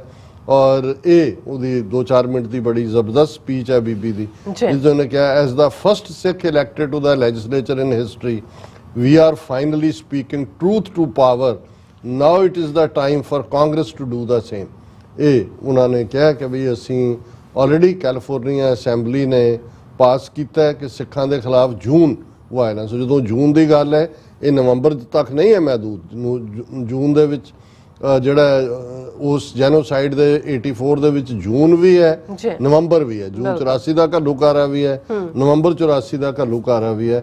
ਔਰ ਇਹਨਾਂ ਹੀ ਦਿਨਾਂ 'ਚ ਹਾਲਾਂਕਿ ਖਬਰ ਸਮਹਾਉ ओवरलुक हुई साडे बहुते मीडिया वालों जी कि पिछले दिनों च यूएस कांग्रेसमैन जोश हार्डर उन्होंने ਜਿਹੜਾ ਆਪਣੇ ਖਲੋ ਕੇ ਕਾਂਗਰਸ ਦੇ ਵਿੱਚ ਰੈਕਗਨਾਈਜ਼ ਕੀਤਾ ਸੀ ਕਿ ਭਾਈ ਇਹ ਜਿਹੜਾ ਸਿੱਖ ਜੈਨੋਸਾਈਡ ਹੈ ਇਹਨੂੰ ਮਾਨਤਾ ਦਿੱਤੀ ਜਾਏ ਔਰ ਉਹਨਾਂ ਨੇ ਖਲੋ ਕੇ ਇਹ ਕਿਹਾ ਸੀ ਇਹ ਹੁਣ ਮੈਂ ਯੂਐਸ ਕਾਂਗਰਸ ਡੀਸੀ ਦੀ ਗੱਲ ਕਰਦਾ ਕਿ mister speaker I rise today to honour and mourn the thousands of innocent Sikh lives that were stolen over the course of Sikh genocide. 39 years after the onset of Indian government's military operation to decimate the holy city of Amritsar, the scars of genocide remain ever present in the Sikh community across the globe. Yet, even in the face of numerous tribulations and outright hate, the Sikh community continues to rise above and uphold their principles of humility, compassion and generosity ਔਰ ਉਹਨਾਂ ਨੇ ਫਿਰ ਦਰਬਾਰ ਸਾਹਿਬ ਤੇ ਹਮਲਾ ਔਰ ਉਹ ਸਾਰਿਆਂ ਨੂੰ ਕਹਿ ਕੇ ਕਨਕਲੂਜਨ 'ਚ ਉਹਨਾਂ ਨੇ ਕਿਹਾ ਸੀ we cannot forget the thousands of innocent people who were persecuted. We follow the lead of the Sikh committee who now commemorate these 10 days by holding special prayer services in honor of innocent lives which are lost. I offer a moment of silence to honor the innocent people harmed over the course of Sikh genocide. May we never forget the atrocities that occurred. ਇਹ ਹੈ ਜਵਾਬ in action Khalistan referendum ਬਾਕੀ ਇਹਨਾਂ ਦਾ ਸਾਰਾ ਲਾਈ exposure ਔਰ California assembly ਦੇ ਵਿੱਚ ਅਗੇਨ ਜਿਹੜਾ ਹੈ ਉਹ ਔਰ ਯੂਐਸ ਕਾਂਗਰਸ ਦੇ ਵਿੱਚ ਆਲਰੇਡੀ ਪਿਛਲੇ ਦਿਨਾਂ ਦੇ ਵਿੱਚ ਇਹ ਕਾਂਗਰਸਮੈਨ ਜੋਸ਼ ਹਾਰਡਰ ਉਹਨਾਂ ਦੀ ਸਟੇਟਮੈਂਟ ਸੋ ਅਸੀਂ ਉਹਨਾਂ ਸਾਰੇ ਵੀਰਾਂ ਭੈਣਾਂ ਦਾ ਜਿਹੜੇ ਇਸ ਸਭ ਦੇ ਬਾਵਜੂਦ ਕਿ ਇੱਕ ਡਰਟ ਦੀ ਗੇਮ ਵੀ ਹੈ ਡਰਟ ਦਾ ਮਾਹੌਲ ਵੀ ਹੈ ਇੱਕ ਫੀਅਰ ਦਾ ਮਾਹੌਲ ਵੀ ਹੈ ਅਸੀਂ ਦੇਖ ਸਕਦੇ ਹਾਂ ਕਿ ਉਸ ਦਾ ਕਿਤੇ ਨਾ ਕਿਤੇ ਕੋਈ ਨਾ ਕੋਈ ਅਸਰ ਵੀ ਦੇਖਿਆ ਜਾਂਦਾ ਹੈ ਲੇਕਿਨ ਜਿਹੜੀ ਕੌਮ ਵੱਲੋਂ ਸਾਂਝੇ ਤੌਰ ਦੇ ਉੱਤੇ ਰੀਬਫਿੰਗ ਹੈ ਟੂ ਦਾ ਸਿਸਟਮ ਇਹ ਹੈ ਸਿੱਖ ਕੌਮ ਦਾ ਘੱਲੂਘਾਰਿਆਂ ਨਾਲ ਡਰ ਦੇ ਸਾਹਮਣੇ ਜਿਹੜਾ ਹੈ ਉਹ ਆਪਣਾ ਰਿਐਕਸ਼ਨ ਦੇਣ ਦਾ ਤਰੀਕਾ ਬਿਲਕੁਲ ਜੀ ਰਾਜ ਸਾਹਿਬ ਤੁਹਾਡਾ ਬਹੁਤ ਧੰਨਵਾਦ ਤੁਹਾਡਾ ਲੈਣਾ ਬ੍ਰੇਕ ਵਿਊਅਰਸ ਤੁਸੀਂ ਇਸੇ ਤਰ੍ਹਾਂ ਹੀ ਬਣੇ ਰਹਿਣਾ ਮਿਲਦੇ ਹਾਂ ਛੋਟੇ ਜਿਹੇ ਬ੍ਰੇਕ ਤੋਂ ਬਾਅਦ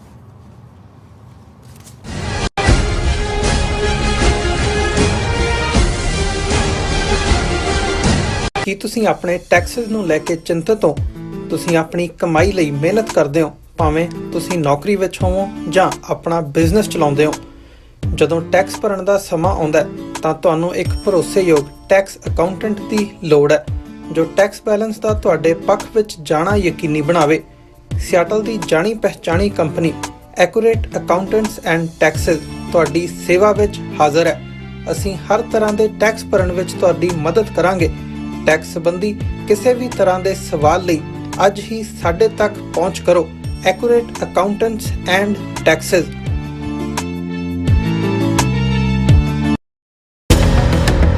ਜੋ ਵਾਪਰਦਾ ਹੈ ਉਹ ਦਿਸਦਾ ਹੈ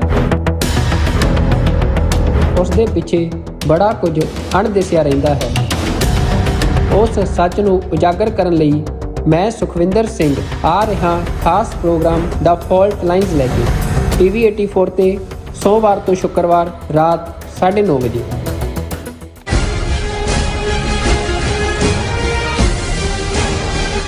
ਦਰਸ਼ਕੋ ਬ੍ਰੇਕ ਬਾਅਦ ਤੁਹਾਡਾ ਸਭ ਦਾ ਭਰਪੂਰ ਸਵਾਗਤ ਹੈ ਸੋ ਵੀਅਰਸ ਗੱਲਬਾਤ ਕਰਨ ਜਾ ਰਹੇ ਹਾਂ ਕਿ 2024 ਦੀਆਂ ਭਾਰਤੀ ਪਾਰਲੀਮੈਂਟ ਚੋਣਾਂ ਜਿੱਤਣ ਲਈ ਮੋਦੀ ਸਰਕਾਰ ਵੱਲੋਂ ਕਿਸੇ ਵੱਡੀ ਸਾਜ਼ਿਸ਼ ਨੂੰ ਅੰਜਾਮ ਦਿੱਤਾ ਜਾਣਾ ਜਿਹੜਾ ਮੁਮਕਿਨ ਹੈ ਪਾਰਟੀ ਮੀਡੀਆ ਵਿੱਚ ਖਬਰ ਪਲਾਂਟ ਕੀਤੀ ਗਈ ਹੈ ਕਿ ਭਾਰਤੀ ਫੌਜ ਵੱਲੋਂ ਟੈਂਕਾਂ ਤੇ ਹੋਰ ਫੌਜੀ ਸਾਜ਼ੋ ਸਮਾਨ ਨੂੰ ਜਿਹੜਾ ਨਾਲ ਫੌਜੀ ਮਸ਼ਕਾਂ ਜਿਹੜੀਆਂ ਨੇ ਉਹ ਕੀਤੀਆਂ ਜਾ ਰਹੀਆਂ ਨੇ ਜਿਸ ਰਾਹੀਂ ਦਰਿਆਏ ਸਿੰਧ ਨੂੰ ਕ੍ਰੋਸ ਕੀਤਾ ਜਾ ਸਕੇ ਸੋ ਕੀ ਭਾਰਤ ਪਾਕਿਸਤਾਨ ਦੇ ਕਬਜ਼ੇ ਵਾਲੇ ਆਜ਼ਾਦ ਕਸ਼ਮੀਰ ਤੇ ਹਮਲਾ ਕਰ ਸਕਦਾ ਹੈ ਸੋ ਇਸ ਬਾਰੇ ਆਪਾਂ ਗੱਲਬਾਤ ਕਰਨ ਜਾ ਰਹੇ ਹਾਂ ਸੋ ਅਸੀਂ ਚਾਹਾਂਗੇ ਕਿ ਤੁਸੀਂ ਇਸੇ ਤਰ੍ਹਾਂ ਬਣੇ ਰਹਿਣਾ ਦੇਖਣ ਸੁਣ ਲਈ ਐਂਡ ਲਿਖਣ ਲਈ ਤੁਹਾਡਾ ਸਭ ਦਾ ਬਹੁਤ ਧੰਨਵਾਦ ਜੀ ਰਾਜ ਸਾਹਿਬ ਕੀ ਕਹਿਣਾ ਚਾਹੋਗੇ ਦੇਖੋ ਇਸ ਵੇਲੇ ਭਾਰਤ ਦੇ ਵਿੱਚ ਆਲਰੇਡੀ 2024 ਦੀਆਂ ਪਾਰਲੀਮੈਂਟ ਚੋਣਾਂ ਨੂੰ ਲੈ ਕੇ ਜਿਹੜੀ ਮੁਹਿੰਮ ਹੈ ਕਵਾਇਦ ਹੈ ਉਹ ਆਰੰਭੀ ਜਾ ਚੁੱਕੀ ਹੈ ਔਰ ਉਸ ਨੂੰ ਲੈ ਕੇ RSS ਦੇ ਅੰਦਰੂਨੀ ਹਲਕਿਆਂ ਜਿਹਨਾਂ ਦੇ ਨਾਗਪੁਰ ਹੈੱਡਕੁਆਟਰ ਦੇ ਵਿੱਚ ਕੁਆਇਟ ਐਂਗਜ਼ਾਇਟੀ ਹੈ ਫਿਕਰਮੰਦੀ ਹੈ ਕਿ ਵੀ ਜਿਵੇਂ ਮੋਦੀ ਨੂੰ ਉਹਨਾਂ ਨੇ ਉਭਾਰਨ ਦੇ ਲਈ millions and millions of dollars ਇਹਨਾਂ ਸਾਰੇ ਸਾਲਾਂ 'ਚ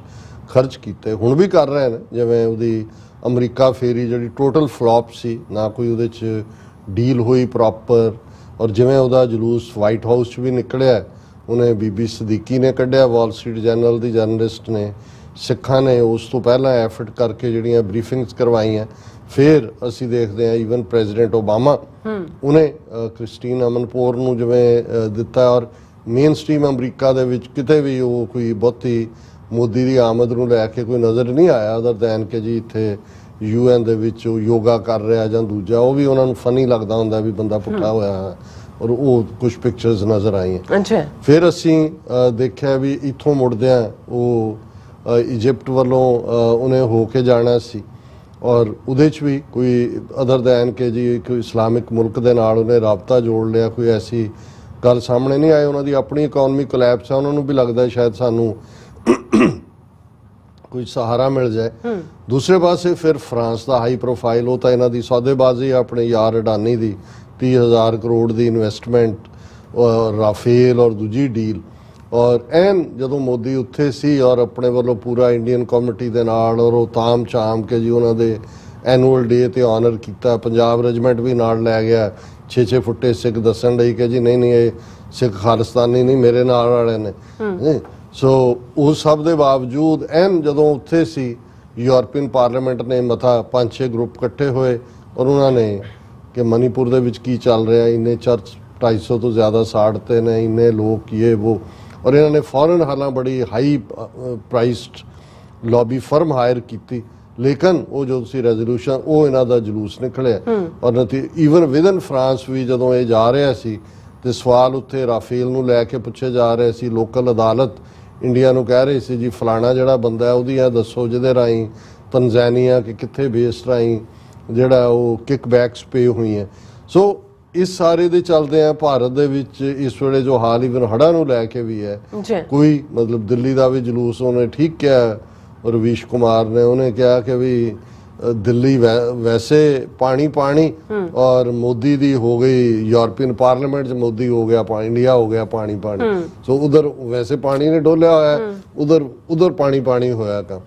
ਹੁਣ ਇਹਨਾਂ ਨੂੰ ਇਹ ਲੱਗਦਾ ਹੈ ਵੀ ਇਹ 2024 ਦੀਆਂ ਇਲੈਕਸ਼ਨਾਂ ਜਿਹੜੀਆਂ ਨੇ ਇਹ ਕਿਵੇਂ ਜਿੱਤੀਆਂ ਜਾਣ, ਕਿਉਂਕਿ ਉਹ ਲਾਸਟ ਇਲੈਕਸ਼ਨ ਹੋਏਗੀ ਜੇ ਕਿਸੇ ਵੀ ਤੁਸੀਂ ਅਕਾਊਂਟ ਤੋਂ ਦੇਖੋ।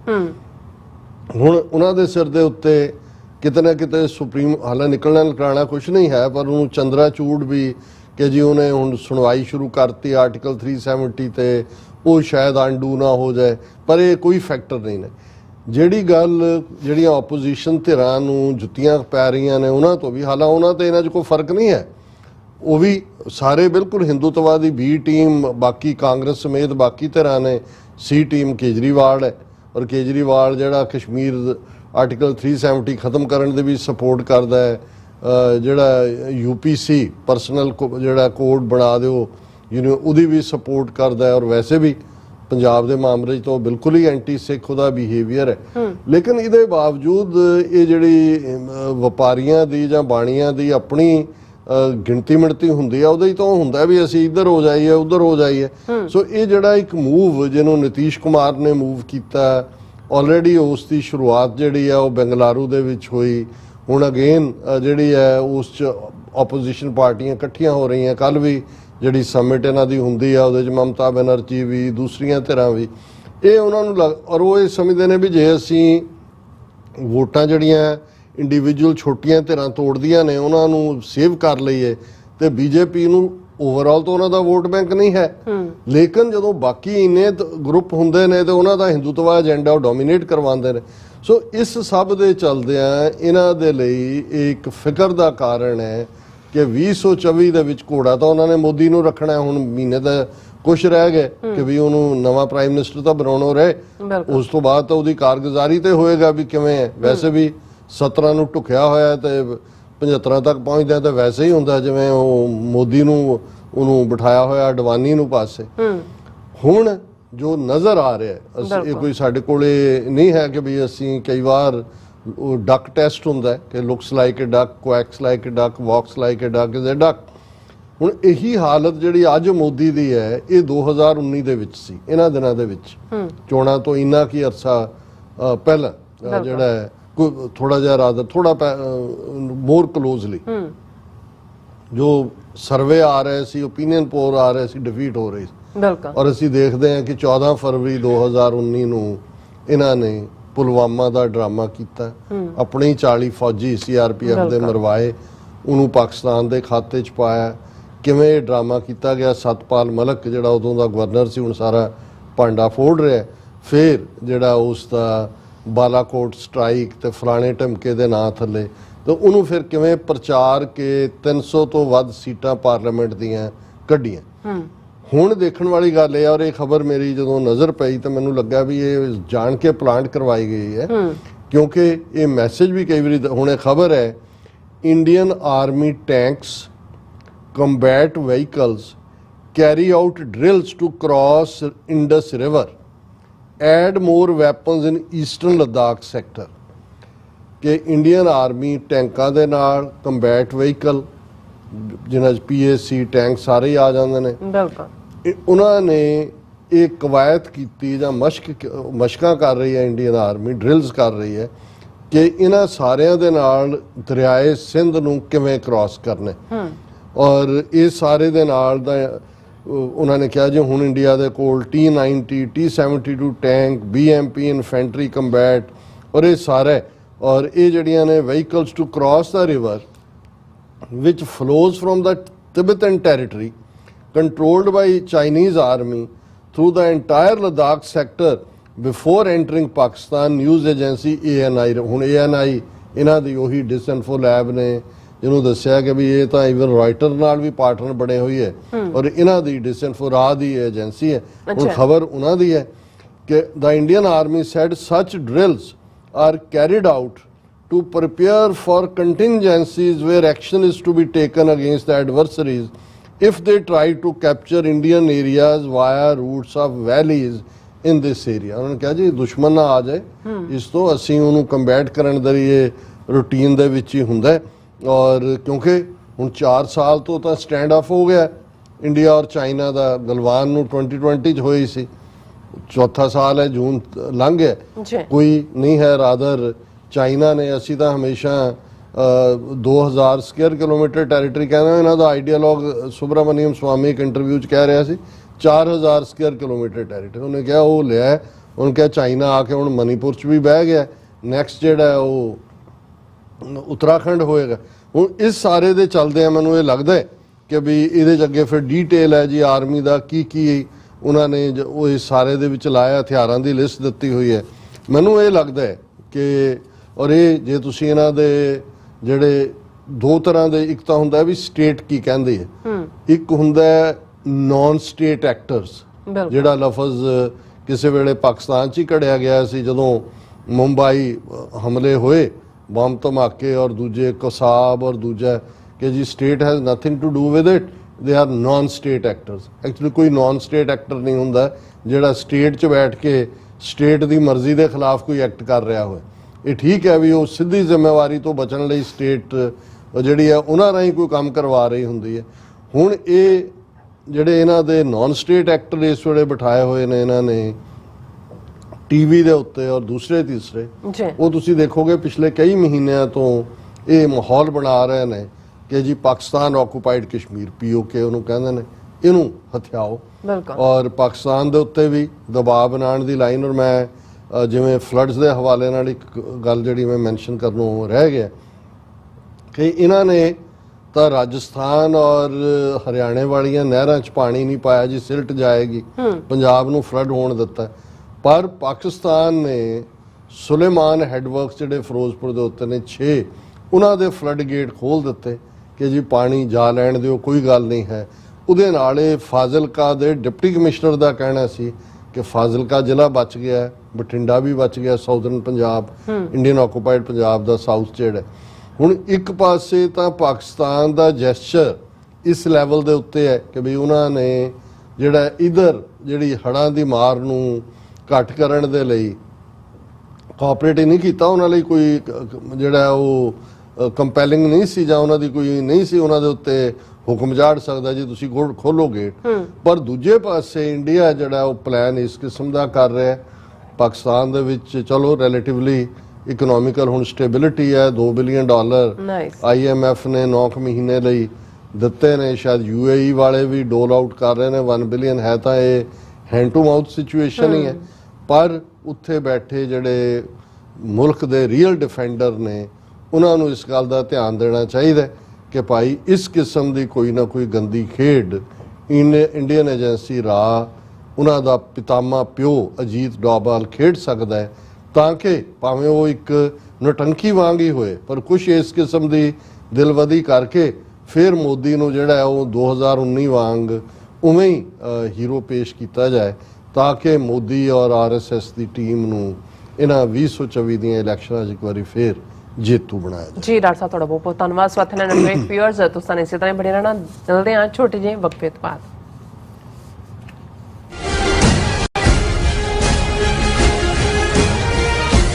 ਕੀ ਤੁਹਾਨੂੰ 30, 40 ਜਾਂ 50 ਦਿਨ ਵੇਟ ਕਰਨੀ ਪੈ ਰਹੀ ਹੈ ਤੁਹਾਡੇ ਚੈੱਕ ਲਈ? ਫਿਰ ਬ੍ਰੋਕਰਾਂ ਪਿੱਛੇ ਭੱਜਦੇ ਫਿਰਦੇ ਹੋ ਪੈਸੇ ਲਈ। ਬਹੁਤ ਜ਼ਿਆਦਾ ਟਾਈਮ ਵੇਸਟ ਹੋ ਜਾਂਦਾ ਇੱਦਾਂ ਤਾਂ। ਜੇ ਤੁਸੀਂ ਅੱਜ ਹੀ ਪੈਸੇ ਲੈਣੇ ਤਾਂ ਬੌਬਟੇਲ ਨੂੰ ਕਾਲ ਕਰੋ। ਬੌਬਟੇਲ ਤੁਹਾਡੀਆਂ ਇਨਵੌਇਸਸ ਸੇਮ ਡੇ ਫੰਡ ਕਰ ਸਕਦੇ ਹਨ for a small fee, no contract, no reserve and no hidden fees। ਅੱਜ ਹੀ ਕਾਲ ਕਰੋ ਬੌਬਟੇਲ ਨੂੰ ਤੇ ਤੁਹਾਡਾ ਪਹਿਲਾ ਮਹੀਨਾ free. 410 204 2084। Again 410 204 2084। Keith Realty Services।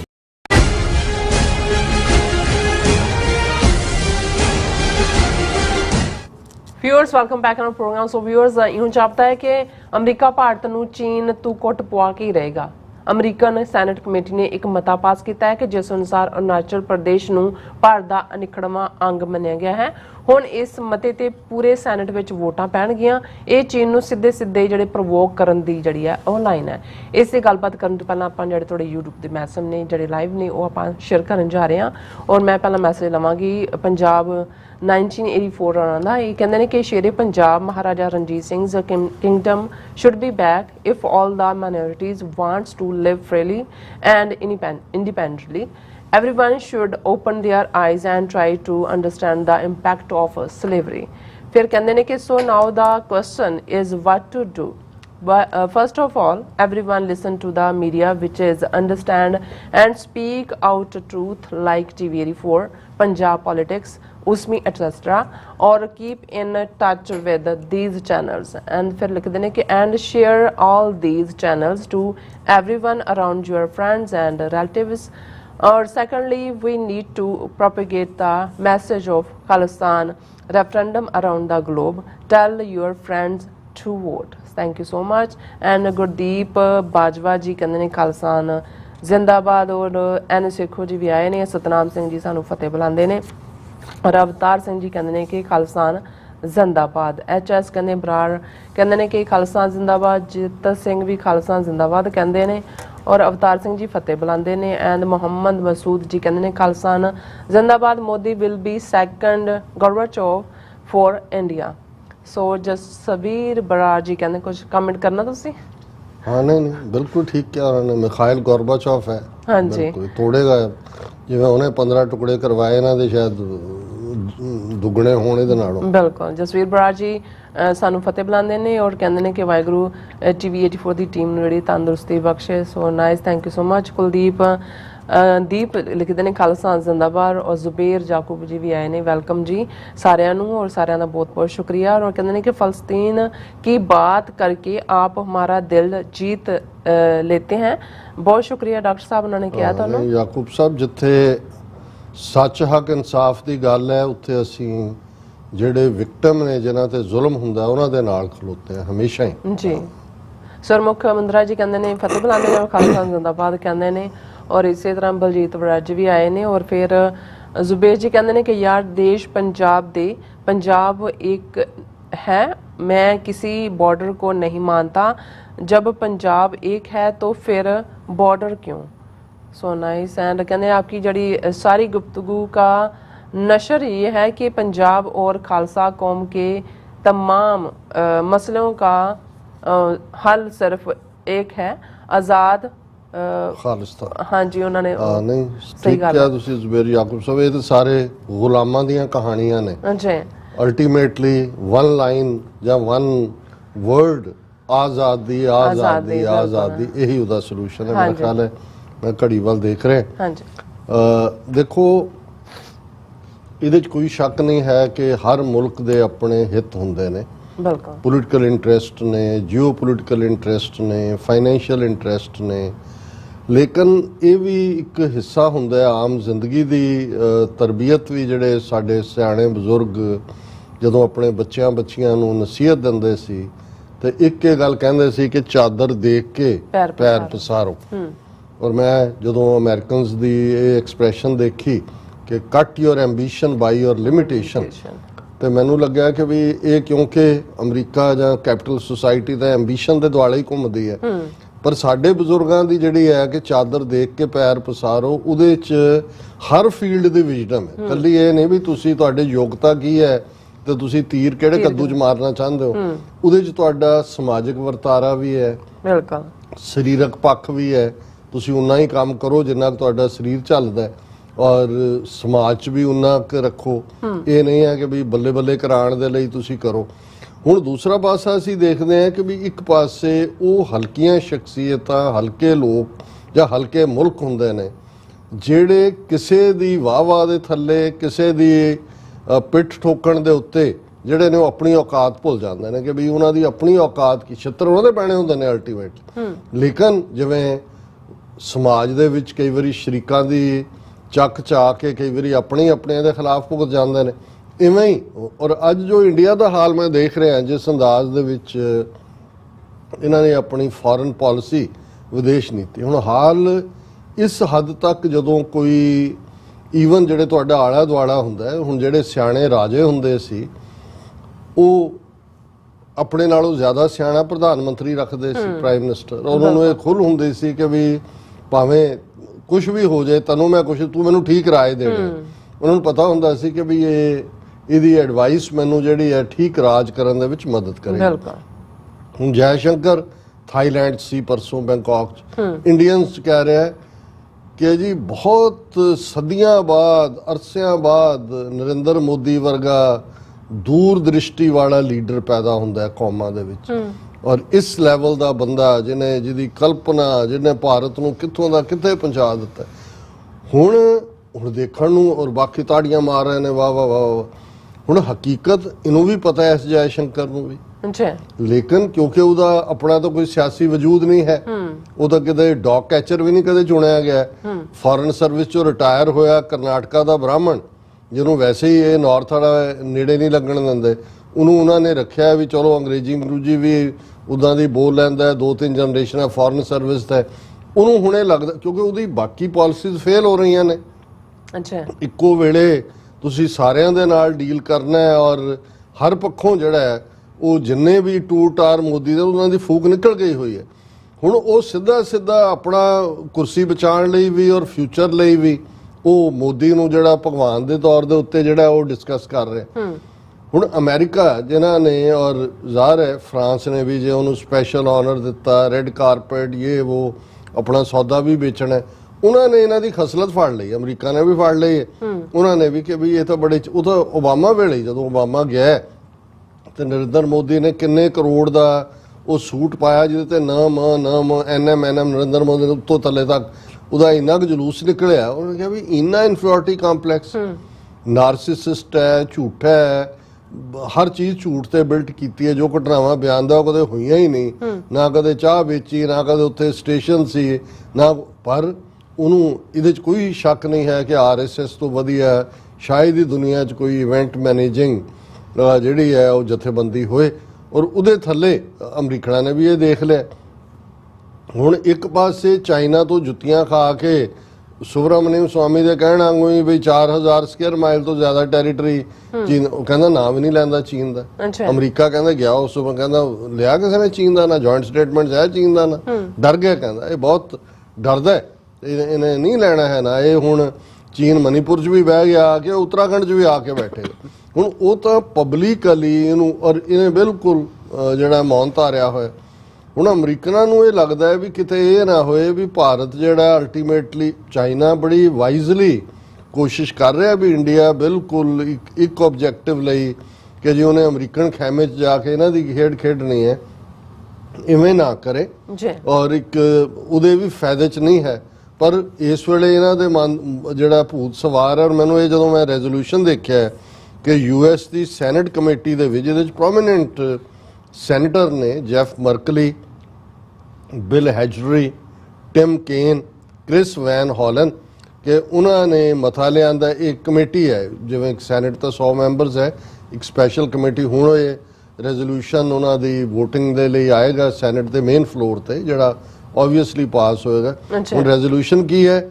US senate committee passes resolution recognizing Arunachal Pradesh as integral part of India। Committee ਨੇ ਇਹ resolution ਕੀਤਾ ਕਿ ਜੀ ਜਿਹੜਾ ਅਰੁਣਾਚਲ ਪ੍ਰਦੇਸ਼ ਹੈ ਉਹ ਜਿਹੜਾ ਇੰਟੈਗਰਲ ਪਾਖੰਡ ਹਿੱਸਾ ਭਾਰਤ ਦਾ। Resolution reaffirms that United States recognizes the McMahon Line as an international boundary between People's Republic of China and Indian state of Arunachal Pradesh. It pushes back against Chinese claims that large portions of Arunachal Pradesh are PRC territory। ਹੁਣ ਉਹ ਕਹਿੰਦੇ ਆ ਕਿ ਜੀ ਇਹ ਅਸੀਂ ਜਿਹੜਾ ਉਹ ਕਰ ਦਿੱਤਾ ਹੈ ਕਿ ਜੀ ਮੈਕਮੋਨ ਲਾਈਨ ਨੂੰ ਅਸੀਂ ਮੰਨਦੇ ਵੀ ਜਿਨ੍ਹਾਂ ਦੇ ਨਾਲ ਮੈਕਮੋਨ ਲਾਈਨ ਦਾ ਬਾਰਡਰ ਡਰਾ ਹੋਇਆ ਸੀ, ਤਾਂ ਅਮਰੀਕਾ ਨਾਲ ਤਾਂ ਨਹੀਂ ਹੋਇਆ, ਨਾ ਹੀ ਅਮਰੀਕਾ ਦੀ ਉੱਥੇ ਕੋਈ ਟੈਰੀਟਰੀ ਹੈ। ਬ੍ਰਿਟਿਸ਼ਰਸ ਦੇ ਨਾਲ ਹੋਇਆ 1909 ਔਰ ਉਸ ਪੀਰੀਅਡ 'ਚ, ਉਦੋਂ ਵੀ ਚਾਈਨਾ ਨੇ ਨਹੀਂ ਸੀ ਮੰਨਿਆ, ਹਾਲਾਂਕਿ ਚਾਈਨਾ ਐਨਸਲੇਵਡ ਕੰਟਰੀ ਸੀ। ਹੁਣ ਉਹ ਨਾ ਉਹ ਤੁਹਾਨੂੰ ਮੰਨਣ ਕਿ ਵੀ ਤੁਸੀਂ ਇੰਟਰਫੀਅਰ ਕਰ ਰਹੇ ਹੋ ਉੱਥੇ ਜਾ ਕੇ। ਲੇਕਿਨ ਜਿਹੜੀ ਗੱਲ ਦੂਸਰੇ ਪਾਸੇ ਹੈ, ਜਦੋਂ ਯੂਰਪੀਅਨ ਪਾਰਲੀਮੈਂਟ ਇਹ ਪਾਸ ਕਰਦੀ ਹੈ ਕਿ ਮਨੀਪੁਰ ਦੇ ਵਿੱਚ ਕੀ ਹੋ ਰਿਹਾ ਇਹਦੇ ਬਾਰੇ ਦੱਸੇ, ਤਾਂ ਇੰਡੀਆ ਦਾ foreign minister S Jai Shankar foreign ਕਹਿੰਦਾ ਇਹ ਭਾਰਤ ਦਾ ਅੰਦਰੂਨੀ ਮਾਮਲਾ ਹੈ, ਇਹਦੇ ਤੇ ਕਿਸੇ ਨੂੰ ਕੋਈ ਇੰਟਰਫੀਅਰ ਕਰਨ ਦਾ ਹੱਕ ਨਹੀਂ ਹੈ। ਤੇ ਐਸ ਜੈ ਸ਼ੰਕਰ ਜਾਂ ਮੋਦੀ ਜਾਂ ਭਾਰਤ ਦਾ ਕੋਈ ਹੋਰ ਟੌਂਟ ਬਟੌਂਟ ਹਾਇਰ ਲੈਵਲ ਡਿਪਲੋਮੈਟ ਇੱਥੇ ਵੀ ਬੈਠਾ, ਤਰਨਜੀਤ ਸਿੰਘ ਸੰਧੂ, ਉਹ ਵਰਮਾ ਉੱਥੇ ਬੈਠਾ ਕੈਨੇਡਾ 'ਚ, ਇਹਨਾਂ 'ਚੋਂ ਕੋਈ ਕਿਉਂ ਨਹੀਂ ਬੋਲਿਆ ਕਿ ਜੀ ਇਹ ਅਰੁਣਾਚਲ ਸਾਡਾ ਹੈ ਕਿ ਨਹੀਂ ਹੈ, ਇਹ ਸਾਡਾ ਅੰਦਰੂਨੀ ਵਿਸ਼ਾ, ਤੁਸੀਂ ਕੌਣ ਹੋ ਇਸ ਦੇ ਉੱਤੇ ਕਰਨ ਵਾਲੇ? ਬਿਲਕੁਲ। ਔਰ ਇਹ ਤੁਸੀਂ ਕਿਵੇਂ ਵੋਟ ਕਰ ਸਕਦੇ ਹੋ ਕਿ ਭਾਈ ਇਹ ਕਿਹੜਾ ਸਾਡਾ ਹਿੱਸਾ ਹੈ, ਕਿਹੜਾ ਸਾਡਾ ਨਹੀਂ ਹੈ? ਕੱਲ ਨੂੰ ਇਹੀ ਸੈਨੇਟ ਇਹ ਵੀ ਕਹਿ ਸਕਦੀ ਹੈ ਕਿ ਖਾਲਿਸਤਾਨ ਇੰਡੀਆ ਦਾ ਹਿੱਸਾ ਨਹੀਂ ਹੈ, ਅੱਡ ਮੁਲਕ ਹੈ, ਤੁਸੀਂ ਫਿਰ ਮੰਨੋਗੇ ਉਸ ਸੈਨੇਟ ਦੇ ਰੈਜ਼ੋਲੂਸ਼ਨ? ਸੋ ਮਤਲਬ ਇਹ ਹੈ ਵੀ ਇੱਥੇ ਹੁਣ ਉਹਨਾਂ ਨੇ ਮੂੰਹ 'ਚ ਘੂੰਗਣੀਆਂ ਪਾਈਆਂ ਹੋਈਆਂ, ਪਰ ਇਸ ਸਾਰੇ ਦਾ ਮਕਸਦ ਅਮਰੀਕਾ ਭਾਰਤ ਨੂੰ, ਔਰ ਦੂਸਰਾ ਪੱਖ ਦਾ ਇਹ ਹੈ ਕਿ ਵੀ ਜੇ ਚਾਈਨਾ ਨੇ ਡਿਸਾਈਡ ਕੀਤਾ ਵੀ ਉਹਨੇ ਅਰੁਣਾਚਲ ਲੈਣਾ, ਜਿਹਨੂੰ ਉਹ ਸਾਊਥ ਤਿੱਬਤ ਕਹਿੰਦੇ ਨੇ, ਮੈਂ ਅਕਸਰ ਇਹ ਕਰਦਾ ਹੁੰਦਾ ਕਿ ਭਾਈ ਉਹਨੇ ਮੌਜ਼ੇ ਤੋਂਗੇ ਕਹਿੰਦਾ ਸੀ ਵੀ ਇਹ ਹਥੇਲੀ ਹੈ ਤਿੱਬਤ, ਔਰ ਇਹ ਸਿੱਕਮ, ਭੂਟਾਨ, ਨੇਪਾਲ, ਅਰੁਣਾਚਲ ਪ੍ਰਦੇਸ਼, ਲੱਦਾਖ, ਇਹ ਜਿਹੜਾ ਨੇਪਾਲ, ਇਹ 5 ਉਂਗਲਾਂ ਨੇ, ਔਰ ਸਾਊਥ ਤਿੱਬਤ ਨੂੰ ਹੀ ਅਰੁਣਾਚਲ ਦਾ ਨਾਂ ਇਹਨਾਂ ਨੇ ਦਿੱਤਾ। ਚੀਨ ਵਾਲੇ ਤਾਂ ਹਰ ਮਹੀਨੇ ਬਾਅਦ ਉਹਦੇ ਅਰੁਣਾਚਲ ਦੇ ਪਿੰਡਾਂ ਦੇ ਨਾਂ ਬਦਲ ਕੇ ਚੀਨੀ ਜ਼ਬਾਨ 'ਚ ਰੱਖ ਰਹੇ ਨੇ। ਹੁਣ ਜਦੋਂ ਚੀਨ ਨੇ ਲੈਣਾ, ਕੀ ਅਮਰੀਕਨ ਫੌਜ ਉੱਥੇ ਇੰਡੀਆ ਲਈ ਲੜਨ ਜਾਏਗੀ? ਸੋ ਮਤਲਬ ਇਹ ਹੈ ਵੀ ਇਹ ਭੜਕਾਟ ਪੈਦਾ ਕਰ ਰਹੇ ਨੇ। ਭਾਰਤ ਵਾਲੇ ਜਿਹੜੇ ਸਮਝਦੇ ਨੇ, ਦੇਖੋ ਜੀ ਅਮਰੀਕਾ ਦੀ ਸੈਨੇਟ ਨੇ ਪਾਸ ਕਰਤਾ ਅਰੁਣਾਚਲ ਸਾਡਾ, ਇਹਨਾਂ ਨੂੰ ਇਸ ਸਾਰੀ ਗੇਮ ਦਾ ਨਹੀਂ ਪਤਾ ਹੈ, ਔਰ ਨਤੀਜੇ ਦੇ ਤੌਰ ਤੇ ਜੁੱਤੀਆਂ ਖਾਣਗੇ ਇਸ ਭੜਕਾਟ ਦੇ ਵਿੱਚ। ਚਾਈਨਾ ਨੇ ਵੀ ਕਹਿਣਾ ਵੀ ਇੱਕ ਸਟੇਜ ਆ ਜਾਂਦੇ ਵੀ ਇਨਫ ਇਜ਼ ਇਨਫ। ਚਾਈਨਾ ਨੇ ਅਮਰੀਕਾ ਦੇ ਖਿਲਾਫ ਤਾਂ ਲੜਾਈ ਨਹੀਂ ਲੜਨੀ, ਹੋ ਸਕਦਾ ਅਜੇ ਆਪਣਾ ਉਹ ਤਾਈਵਾਨ ਪ੍ਰੋਜੈਕਟ ਨੂੰ ਵੀ ਥੋੜੀ ਦੇਰ ਲਈ ਸ਼ੈਲਵ ਕਰ ਦੇਣ, ਕਿਉਂਕਿ ਉਹ ਅਮਰੀਕਾ ਨੂੰ ਕੋਈ ਮੌਕਾ ਨਹੀਂ ਦੇਣਾ ਚਾਹੁੰਦੇ ਕਿ ਅਮਰੀਕਾ ਉੱਥੇ ਆ ਕੇ ਇੰਟਰਫੀਅਰ ਕਰੇ। ਪਰ ਕੀ ਜੇ ਅਰੁਣਾਚਲ ਨੂੰ ਲੈਣ ਦਾ ਫੈਸਲਾ ਕਰ ਲੈਂਦਾ ਚਾਈਨਾ, ਜਿਹੜਾ ਉਹਨਾਂ ਦੇ ਲਈ ਖੱਬੇ ਹੱਥ ਦੀ ਖੇਡ ਹੈ, ਤੇ ਕੀ ਅਮਰੀਕਾ ਨੇ ਉੱਥੇ ਆਪਣੀ ਫੌਜ ਭੇਜਣੀ ਹੈ? ਸੋ ਇਹਨਾਂ ਨੇ ਫਿਰ ਉਹੀ ਜੁੱਤੀਆਂ ਖਾ ਕੇ ਕਹਿਣਾ ਇਬ ਕੀ ਬਾਰ ਮਾਰ ਤੋਂ ਦੇਖੂੰ, ਹਾਲਾਤ ਇਸ ਪਾਸੇ ਵੱਲ ਜਾ ਰਹੇ ਨੇ। ਜੀ ਡਾਕਟਰ ਸਾਹਿਬ, ਤੁਹਾਡਾ ਬਹੁਤ ਬਹੁਤ ਸ਼ੁਕਰੀਆ। ਸੋ ਅਥਰ ਬ੍ਰੇਕ ਵਿਊਅਰਸ, ਤੁਸੀਂ ਕਿਤੇ ਨਹੀਂ ਜਾਣਾ, ਮਿਲਦੇ ਆ after this short break.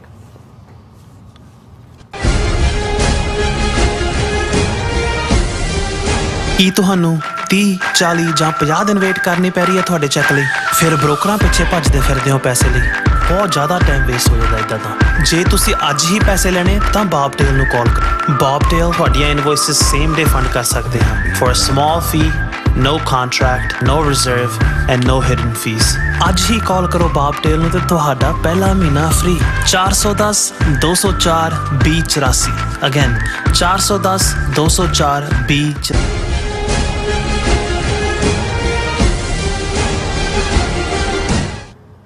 Viewers, welcome back on programme. So viewers, end ਵਾਲੇ ਸੈਕਸ਼ਨ ਵਿੱਚ ਆਪਾਂ ਗੱਲਬਾਤ ਕਰਨ ਜਾ ਰਹੇ ਹਾਂ ਕਿ ਭਾਰਤ ਨੇ ਆਪਣੇ ਸਪੇਸ ਮਿਸ਼ਨ ਵਿੱਚ ਸਫਲਤਾ ਹਾਸਲ ਕਰਦਿਆਂ ਚੰਦਰਮਾ ਤੇ ਜਿਹੜਾ ਪਹੁੰਚਣ ਵਾਲਾ ਚੰਦਰਯਾਨ ਮਿਸ਼ਨ ਜਿਹੜਾ ਲਾਂਚ ਕੀਤਾ ਹੈ। ਸੋ ਦੂਸਰੇ ਪਾਸੇ 174 ਸਾਲ ਪਹਿਲਾਂ 1.5 ਲੱਖ ਮੁਰੱਬਾ ਮੀਲ ਤੇ ਖਾਲਸਾ ਰਾਜ ਸਥਾਪਿਤ ਕਰਨ ਵਾਲੀ ਸਿੱਖ ਕੌਮ ਦੀ ਜਿਹੜੀ ਅਖੌਤੀ ਮਿੰਨੀ ਪਾਰਲੀਮੈਂਟ ਸ਼੍ਰੋਮਣੀ ਕਮੇਟੀ ਵੱਲੋਂ ਐਲਾਨ ਕੀਤਾ ਗਿਆ ਹੈ ਕਿ ਉਹ ਦਰਬਾਰ ਸਾਹਿਬ ਦੇ ਜਿਹੜੇ ਕੀਰਤਨ ਦੇ ਰਿਲੇਅਰ ਲਈ ਇੱਕ YouTube ਚੈਨਲ ਜਿਹੜਾ ਹੈ ਉਹ ਲਾਂਚ ਕਰਨ ਜਾ ਰਹੀ ਹੈ। ਸੋ ਆਜ਼ਾਦ ਤੇ ਗੁਲਾਮ ਕੌਮਾਂ ਵਿੱਚ ਇਹੀ ਫਰਕ ਹੁੰਦਾ ਹੈ। ਸੋ ਇਸ ਬਾਰੇ ਆਪਾਂ ਗੱਲਬਾਤ ਕਰਨ ਜਾ ਰਹੇ ਹਾਂ। ਸੋ ਅਸੀਂ ਚਾਹਾਂਗੇ ਕਿ ਤੁਸੀਂ ਇਸੇ ਤਰ੍ਹਾਂ ਬਣੇ ਰਹਿਣਾ, ਦੇਖਣ ਸੁਣਨ ਲਈ ਐਂਡ ਲਿਖਣ ਲਈ ਤੁਹਾਡਾ ਸਭ ਦਾ ਬਹੁਤ ਧੰਨਵਾਦ ਜੀ। ਰਾਜ ਸਾਹਿਬ ਕੀ ਕਹਿਣਾ ਚਾਹੋਗੇ? ਦੇਖੋ, ਇਸ ਵਿਸ਼ੇ ਤੇ ਗੱਲ ਕਰਨ ਤੋਂ ਪਹਿਲਾਂ ਜਿਹੜੇ ਸਾਡੇ ਵੀਰ ਭੈਣਾਂ ਫੇਸਬੁੱਕ ਤੇ ਆਏ ਨੇ ਉਹਨਾਂ ਨੂੰ ਅਸੀਂ ਰੈਕਗਨਾਈਜ਼ ਕਰਦੇ ਹਾਂ। ਅੱਛਾ। ਜਗਤਾਰ ਸਿੰਘ ਜੌਲ ਕਹਿੰਦੇ ਨੇ ਡਾਕਟਰ ਸਾਹਿਬ ਉਹ ਆਪਦੀ ਜਗ੍ਹਾ ਤੇ ਇੱਕਦਮ ਸੱਚੇ ਨੇ। ਹਿੰਦੂ ਕੌਮ ਵਿੱਚ ਇਹੋ ਜਿਹਾ ਲੀਡਰ ਕਾਫੀ ਟਾਈਮ ਬਾਅਦ ਆਇਆ ਹੈ ਜਿਹਦਾ ਆਪਣੇ ਲੋਕਾਂ ਦੇ ਹੱਕ ਲਈ ਖੜਾ ਹੈ। ਚਲੋ ਇਸ ਤੇ ਅਸੀਂ ਫਿਰ ਗੱਲ ਕਰਾਂਗੇ। ਵੈਸੇ ਤਾਂ ਇਹ ਹੈ ਵੀ ਤਾਂ ਹਾਲ ਉਹਨਾਂ ਦਾ ਹਮੇਸ਼ਾ ਇਹੀ ਰਿਹਾ ਕਿ ਕੋਈ ਨਾ ਕੋਈ ਉਹਨਾਂ ਨੂੰ ਬਰਬਾਦੀ ਦੇ ਕੰਢੇ ਦੇ ਉੱਤੇ ਲਿਆ ਕੇ ਖੜਾ ਕਰਦਾ ਰਿਹਾ। ਉਹ ਭਾਵੇਂ ਕਦੇ ਜੈਚੰਦ ਦਾ ਨਾਂ ਲੈ ਦੇਣ ਜਾਂ ਹੋਰ ਦਾ, ਇਹ ਲਿਜਾ ਤੇ ਇਹਨਾਂ ਨੂੰ ਬਰਬਾਦੀ ਵੱਲ ਹੀ ਰਿਹਾ। ਪਰ ਮੈਂ ਫਿਰ ਵੀ ਜੌਲ ਸਾਹਿਬ ਦਾ ਸ਼ੁਕਰੀਆ ਅਦਾ ਕਰਦਾ। ਜਸਪੀਰ ਸਿੰਘ, ਦਵਿੰਦਰ ਸੰਧੂ, ਸੋਹਣ ਸਿੰਘ ਮਾਲ, ਉਹਨਾਂ ਨੇ ਕਿਹਾ ਕਿ 8 ਵਜੇ ਲੋਕੀ ਪਹੁੰਚ ਗਏ ਸੀ ਵੋਟਾਂ ਲਈ। ਬਹੁਤ ਰੌਣਕਾਂ ਸੀ, ਖਾਣ ਪੀਣ ਦਾ ਖੁੱਲਾ ਪ੍ਰਬੰਧ ਸੀ। ਉਹ ਤਾਂ ਰਿਮਾਰਕੇਬਲ ਹੁੰਦਾ ਆਲਵੇਜ਼। ਕਮਲ ਸਿੰਘ ਕਹਿੰਦੇ ਨੇ ਕਿ ਭਾਈ ਪਲਵਿੰਦਰ ਸਿੰਘ ਝੋਟਾ ਪੁਲਿਸ ਨੇ ਚੁੱਕ ਕੇ ਅੰਦਰ ਕਰ ਦਿੱਤਾ ਹੈ ਕਿਉਂਕਿ ਨਸ਼ੇ ਵੇਚਣ ਵਾਲਿਆਂ ਨਾਲ ਲੜਦਾ ਸੀ। ਇੱਕ ਗੱਲ ਦੇਖਣ ਵਾਲੀ ਹੈ ਕਿ ਪਹਿਲਾਂ ਵੀ ਉਸਨੇ ਕਈਆਂ ਦੀ ਛਿੱਤਰ ਪਰੇਡ ਕੀਤੀ ਸੀ, ਪਰ ਇੱਕ ਸ਼ਰਮੇ ਨੂੰ ਹੱਥ ਪਾਉਣ ਤੋਂ ਬਾਅਦ ਹੀ ਘਰੋਂ ਚੁੱਕਿਆ। ਇਸ ਨਾਲ ਸੰਤਾਂ ਦੀ ਗੱਲ ਯਾਦ ਆਉਂਦੀ ਹੈ ਕਿ ਭਾਵੇਂ ਸਿੱਖ 200 ਸ਼ਹੀਦ ਹੋ ਗਏ ਹਨ ਤੇ ਲੱਖਾਂ ਜੇਲ੍ਹ ਗਏ, ਪਰ ਸਰਕਾਰ ਦੇ ਕੰਨ ਤੇ ਜੂੰ ਨਹੀਂ ਸਰਕੀ। ਪਰ ਜਦੋਂ 80 ਸਾਲ ਦਾ ਇੱਕ ਹਿੰਦੂ ਬੁੜਾ ਵੀ ਮਰ ਜਾਏ ਤਾਂ ਦਿੱਲੀ ਹਿਲ ਜਾਂਦੀ ਹੈ। ਦੂਜੀ ਗੱਲ ਇਹ ਹੈ ਕਿ ਸਰਦਾਰ ਮਾਨ ਤੋਂ ਸਿਵਾ ਕੋਈ ਹੱਕ ਵਿੱਚ ਨਹੀਂ ਬੋਲਿਆ। ਮੈਨੂੰ ਲੱਗਦਾ ਹੈ ਪੰਥਕ ਜਥੇਬੰਦੀਆਂ ਦੀ ਮਾਨਸਿਕਤਾ ਤਾਂ ਇੱਥੇ ਹੀ ਖੜੀ ਹੈ ਕਿ ਇਹ ਜੋ ਦੀਪ ਸਿੱਧੂ, ਭਾਈ ਅੰਮ੍ਰਿਤਪਾਲ ਸਿੰਘ ਜਾਂ ਹੋਰ ਕਿਸੇ ਦੇ ਪਿੱਛੇ ਲੋਕ ਤੁਰਦੇ ਹਨ, ਇਹ ਸਾਡੇ ਜਾਂ ਸਾਡੇ ਵਾਲੇ ਆਗੂ ਦੇ ਪਿੱਛੇ ਤੁਰਨ, ਫਿਰ ਅਸੀਂ ਅਗਵਾਈ ਕਰਾਂਗੇ। ਪਰ ਇਸ ਤਰ੍ਹਾਂ ਕਦੀ ਹੁੰਦਾ ਨਹੀਂ ਹੁੰਦਾ ਕਿਉਂਕਿ ਕਿਸ ਦੇ ਸਿਹਰਾ ਬੰਨਣਾ ਇਹ ਗੁਰੂ ਸਾਹਿਬ ਦੇ ਹੱਥ ਹੈ। ਕਮਲ ਸਿੰਘ ਜੀ, ਤੁਹਾਡੀ ਇੱਕ ਗੱਲ ਦੇ ਨਾਲ ਪੂਰੀ ਸਹਿਮਤੀ ਹੈ ਕਿ ਭਾਈ ਪਲਵਿੰਦਰ ਸਿੰਘ, ਹਾਲਾਂ ਮੈਂ ਵੀ ਵੀਡੀਓਜ਼ ਦੇਖ ਕੇ ਅੰਦਾਜ਼ਾ ਲਾਇਆ ਕਿ ਬੜਾ ਦਲੇਰਾਨਾ ਅੰਦਾਜ਼ ਦੇ ਵਿੱਚ ਉਹਨਾਂ ਨੇ ਜ਼ਿੰਮੇਵਾਰੀ ਲਈ ਸੀ ਔਰ ਉਹ ਇੰਪਲੀਮੈਂਟ ਕਰ ਰਹੇ ਸੀ ਕਿ ਅਸੀਂ ਰੋਕਾਂਗੇ ਨਸ਼ਾ ਵੇਚਣ ਵਾਲਿਆਂ ਨੂੰ। ਪਰ ਜਿਵੇਂ ਉਹਨਾਂ ਨੂੰ, ਉਹਨਾਂ ਦੀ ਸਿੰਘਣੀ ਨੂੰ, ਉਹਨਾਂ ਦੇ ਫਾਦਰ ਨੂੰ ਜ਼ਲੀਲ ਕੀਤਾ, ਇਹ ਆਪਣੇ ਆਪ ਚ ਦੱਸਦਾ ਹੋਰ ਗੁਲਾਮੀ ਕਿਹਨੂੰ ਕਹਿੰਦੇ ਨੇ। ਜਸਪੀਰ ਸਿੰਘ ਲਿਖਦੇ ਨੇ Indians taking the Khalistan referendum process more seriously because it is a road map. ਬਿਲਕੁਲ ਠੀਕ ਫਰਮਾਇਆ। ਕਰਨਜੀਤ ਕੌਰ ਲਿਖਦੇ ਨੇ ਸਿੱਖ ਰੈਜੀਮੈਂਟ ਨੂੰ ਨਾਲ ਜਾਣ ਦਾ ਕਾਰਨ ਸੀ ਬੈਸਟਿਲੇ ਡੇ 14 ਜੁਲਾਈ 1916 anniversary. The Bastille Day is the national festival of France. Macron gifted Modi a framed photo of 6 soldiers of Indian Expeditionary Force marching on the avenue des Champs-Élysées in Paris on Bastille Day on July 14th, 1916. The photo shows a French woman witnessing the parade offering one of the 6 soldiers a flower. Over 1 million soldiers, mostly 6 from India, had been sent overseas to fight for the British Empire against the German Empire on the Western Front during the World War I from 1914 to 1918. Nearly 62,000 of them had been killed on the battlefield. Always hungry for credit, Indian newspapers very conveniently mentioned them as Indian soldiers, not Sikh soldiers. बहुत बहुत शुक्रिया भैन जी ਕਰਨਜੀਤ ਕੌਰ ਜੀ, ਤੁਸੀਂ background ਵੀ ਦਿੱਤੀ ਹੈ ਔਰ ਇਹ ਵੀ ਕਿ ਭਾਈ ਇਹਨਾਂ ਦੀ ਅਲਟੀਮੇਟ ਕਰਤੂਤ ਕੀ ਹੈ। ਉਸ ਪੀਰੀਅਡ 'ਚ ਜਦੋਂ ਸਿੱਖ ਫੌਜੀ ਐਂਟਰ ਕਰ ਰਹੇ ਸੀ ਉਸ ਵੇਲੇ ਦਾ ਇੱਕ ਪੋਸਟ ਕਾਰਡ ਵੀ ਜਿਹੜਾ ਉਹਨਾਂ ਦੇ ਮਹਿਕਮੇ ਨੇ ਛਾਪਿਆ ਸੀ, ਉਸ ਦੀ ਕਾਫੀ ਚਰਚਾ ਹੁੰਦੀ ਹੈ। ਦੀਪ ਸਿੰਘ ਕਹਿੰਦੇ ਨੇ ਕਰਨਜੀਤ ਕੌਰ ਮੂਤ ਪੀਣੇ ਤਿਰੰਗੇ ਵਾਲੇ ਕਮੀਨੇ ਹਨ ਜੀ, ਸੱਚ ਤੋਂ ਅਤੇ ਸਿੱਖਾਂ ਤੋਂ ਬਾਹਮਣਾਂ ਨੂੰ ਐਲਰਜੀ ਹੈ। ਵਿਚਾਰਧਾਰਾ ਅਸੀਂ ਕਿਸੇ ਅਦਰਵਾਈਜ਼ ਫਿਰਕੇ ਬਾਰੇ ਨਹੀਂ ਕਹਿੰਦੇ, ਪਰ ਇਹਦੇ 'ਚ ਕੋਈ ਸ਼ੱਕ ਨਹੀਂ ਹੈ ਕਿ ਬ੍ਰਾਹਮਣਵਾਦ ਦੀ ਵਿਚਾਰਧਾਰਾ ਸਿੱਖ ਵਿਚਾਰਧਾਰਾ ਨੂੰ ਆਪਣਾ ਦੁਸ਼ਮਣ ਸਮਝਦੇ। ਹਰਮਿੰਦਰ ਸਿੰਘ, ਸੋਹਣ ਸਿੰਘ ਮਾਇਲ, ਗੁਲਾਮ ਨਬੀ ਰਹਿਣਾ, ਪ੍ਰਦੀਪ ਸਿੰਘ, ਧਰਮਰਾਜ ਜਮਦੂਤ, ਇਹ ਚੰਗੀ ਆਈਡੀ ਬਣਾਈ ਹੈ।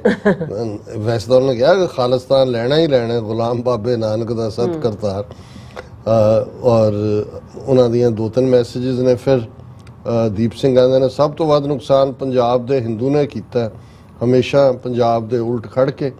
ਨਾਲ ਹੀ ਉਹਨਾਂ ਕਿਹਾ ਹਿਮਾਚਲ ਨੂੰ ਦੇਵ ਭੂਮੀ ਪਤਾ ਨਹੀਂ ਕਿਉਂ ਕਹਿੰਦੇ ਨੇ, ਸਹੀ ਮਾਇਨੇ ਵਿੱਚ ਕਮੀਨਿਆਂ ਦੀ ਭੂਮੀ ਹੈ, ਜਿੱਥੇ ਹੜ੍ਹ ਆਉਣ ਤੋਂ ਬਾਅਦ ਸਭ ਕੁਝ ਮਹਿੰਗਾ ਹੋ ਗਿਆ ਮੂਤ ਪੀਣਿਆਂ ਦੀ ਭੁੱਖ ਕਾਰਨ। ਚਤਰ ਸਿੰਘ ਸੈਣੀ ਕਹਿੰਦੇ ਨੇ ਲਿਵ ਫਰੀ ਔਰ ਡਾਈ। ਬਹੁਤ ਬਹੁਤ ਸ਼ੁਕਰੀਆ। ਹੁਣ ਜਿਹੜਾ ਵਿਸ਼ਾ ਹੈ ਉਸ ਦਾ ਹੈ ਤਾਂ ਕੋਈ ਕੰਪੈਰੀਜ਼ਨ ਨਹੀਂ ਹੈ, ਦੁੱਖ ਵੀ ਹੁੰਦਾ ਹੈ। ਹੁਣ ਜਦੋਂ ਅਸੀਂ ਉੱਥੋਂ ਦੇ ਕੰਟੈਕਸਟ 'ਚ ਗੱਲ ਕਰਦੇ ਹਾਂ ਕਿ ਅਕਾਲੀ ਦਲ ਸਭ ਤੋਂ ਪੁਰਾਣੀ ਪਾਰਟੀ ਨੇਟਿਵ ਬ੍ਰਿਟਿਸ਼ਰਸ ਤੋਂ ਆਜ਼ਾਦੀ ਦੇ ਲਈ ਗੁਰਦੁਆਰੇ ਆਜ਼ਾਦ ਔਰ ਬਾਅਦ ਦੇ ਵਿੱਚ ਪੋਲੀਟੀਕਲ ਫਰੀडम ਦਾ ਹਿੱਸਾ, ਜਦੋਂ ਕਿ ਜਿਹੜੀ ਕਿ ਸਭ ਤੋਂ ਪੁਰਾਣੀ ਜਮਾਤ ਕਾਂਗਰਸ ਕਿਹਾ ਜਾਂਦਾ, ਉਹਨੂੰ ਇੱਕ ਅੰਗਰੇਜ਼ ਨੇ ਸਰ ਹਿਊ ਰੋਜ਼ ਨੇ 1885 'ਚ ਬਣਾਇਆ ਸੀ। ਜੇ ਉਸ ਤੋਂ ਵੀ 1849 ਤੇ ਚਲੇ ਜਾਈਏ ਤੇ ਫਿਰ ਉਹ ਸਿੱਖ ਐਮਪਾਇਰ ਜਿਹੜਾ 1846 ਤੱਕ ਏਸ਼ੀਆ ਦਾ ਉਹ ਐਮਪਾਇਰ ਜਿੱਥੇ ਅਦਲ ਸੀ, ਇਨਸਾਫ ਸੀ ਔਰ ਹਿੰਦੂ, ਸਿੱਖ, ਮੁਸਲਮਾਨ, ਈਸਾਈ ਸਾਰੇ ਸੁਖੀ ਵਸਦੇ ਸੀ। 1.5 ਲੱਖ ਮੁਰੱਬਾ ਮੀਲ ਤੋਂ ਜ਼ਿਆਦਾ ਜ਼ਮੀਨ ਔਰ ਉਸ ਦੇ ਉੱਤੇ ਸੱਚ, ਹੱਕ, ਇਨਸਾਫ ਦਾ ਰਾਜ, ਜਿਸ ਨੂੰ ਸ਼ਾਹ ਮੁਹੰਮਦ ਨੇ ਜਦੋਂ ਇਹ ਕਿਹਾ ਕਿ ਭਾਈ ਸ਼ਾਹ ਮੁਹੰਮਦਾ ਜਾਨ 50 ਬਰਸਾਂ ਅੱਛਾ ਰੱਜ ਕੇ ਰਾਜ ਕਮਾਏ ਗਿਆ। ਮਹਾਰਾਜਾ ਰਣਜੀਤ ਸਿੰਘ ਨੂੰ ਟ੍ਰਿਬਿਊਟ ਦਿੱਤੀ ਕਿ ਮਹਾਬਲੀ ਰਣਜੀਤ ਸਿੰਘ ਹੋਇਆ ਪੈਦਾ, ਨਾਲ ਜ਼ੋਰ ਦੇ ਮੁਲਕ ਹਿਲਾਏ ਗਿਆ। ਹੁਣ 1849 ਤੋਂ 173-74 ਸਾਲ ਬਣਦੇ ਨੇ ਤੇ ਜੇ ਈਵਨ ਅੰਗਰੇਜ਼ਾਂ ਤੋਂ ਲਿਬਰੇਟ ਕਰਾਉਣ ਲਈ ਭਾਈ ਮਹਾਰਾਜ ਸਿੰਘ, ਕੂਕਾ ਮੂਵਮੈਂਟ, ਗਦਰ ਮੂਵਮੈਂਟ, ਉਹਨਾਂ ਸਾਰਿਆਂ ਦੇ ਨਾਲ ਪੀਸਫੁਲ ਅਕਾਲੀ ਮੂਵਮੈਂਟ ਦੀ ਗੱਲ ਕਰੀਏ ਤੇ ਇਹਨਾਂ ਨੂੰ ਵੀ 100 ਸਾਲ 1920 ਦੇ ਹੁੰਦੇ ਨੇ। ਹੁਣ ਇੱਕ ਪਾਸੇ 1000 ਸਾਲ ਤੋਂ ਜ਼ਿਆਦਾ ਦੀ ਗੁਲਾਮੀ 'ਚ ਰਹਿਣ ਵਾਲੇ ਉਹ ਲੋਕ ਜਿਨ੍ਹਾਂ ਨੇ ਦਿਲੀਸ਼ਵਰੋ ਈਸ਼ਵਰੋ ਦਾ ਮੰਤਰ ਘੜ ਕੇ ਗੁਲਾਮੀ ਨੂੰ ਕਬੂਲਿਆ ਹੋਇਆ ਸੀ, ਉਹਨਾਂ ਦੇ ਹੱਥ 1947 'ਚ ਪਾਵਰ ਆਉਂਦੀ ਹੈ। ਨਤੀਜਾ ਇਹਦੇ ਬਾਵਜੂਦ ਕਿ ਅਸੀਂ ਇਸੇ ਹੀ ਪ੍ਰੋਗਰਾਮ ਦੇ ਬਾਕੀ ਟੌਪਿਕ 'ਚ ਦੱਸਿਆ ਵੀ ਇਹ ਕਿੱਧਰ ਨੂੰ ਜਾ ਰਹੇ ਨੇ, ਇਹਨਾਂ ਦਾ ਡਾਊਨਫਾਲ ਨਹੀਂ, ਇਹਨਾਂ ਦੀ ਡਿਸਇੰਟੈਗ੍ਰੇਸ਼ਨ ਉਹ ਰੂਲ ਆਫ ਦਾ ਥੰਬ ਹੈ, ਉਹ ਵਾਪਰਨੀ ਉਹਨੂੰ ਕੋਈ ਨਹੀਂ ਰੋਕ ਸਕਦਾ।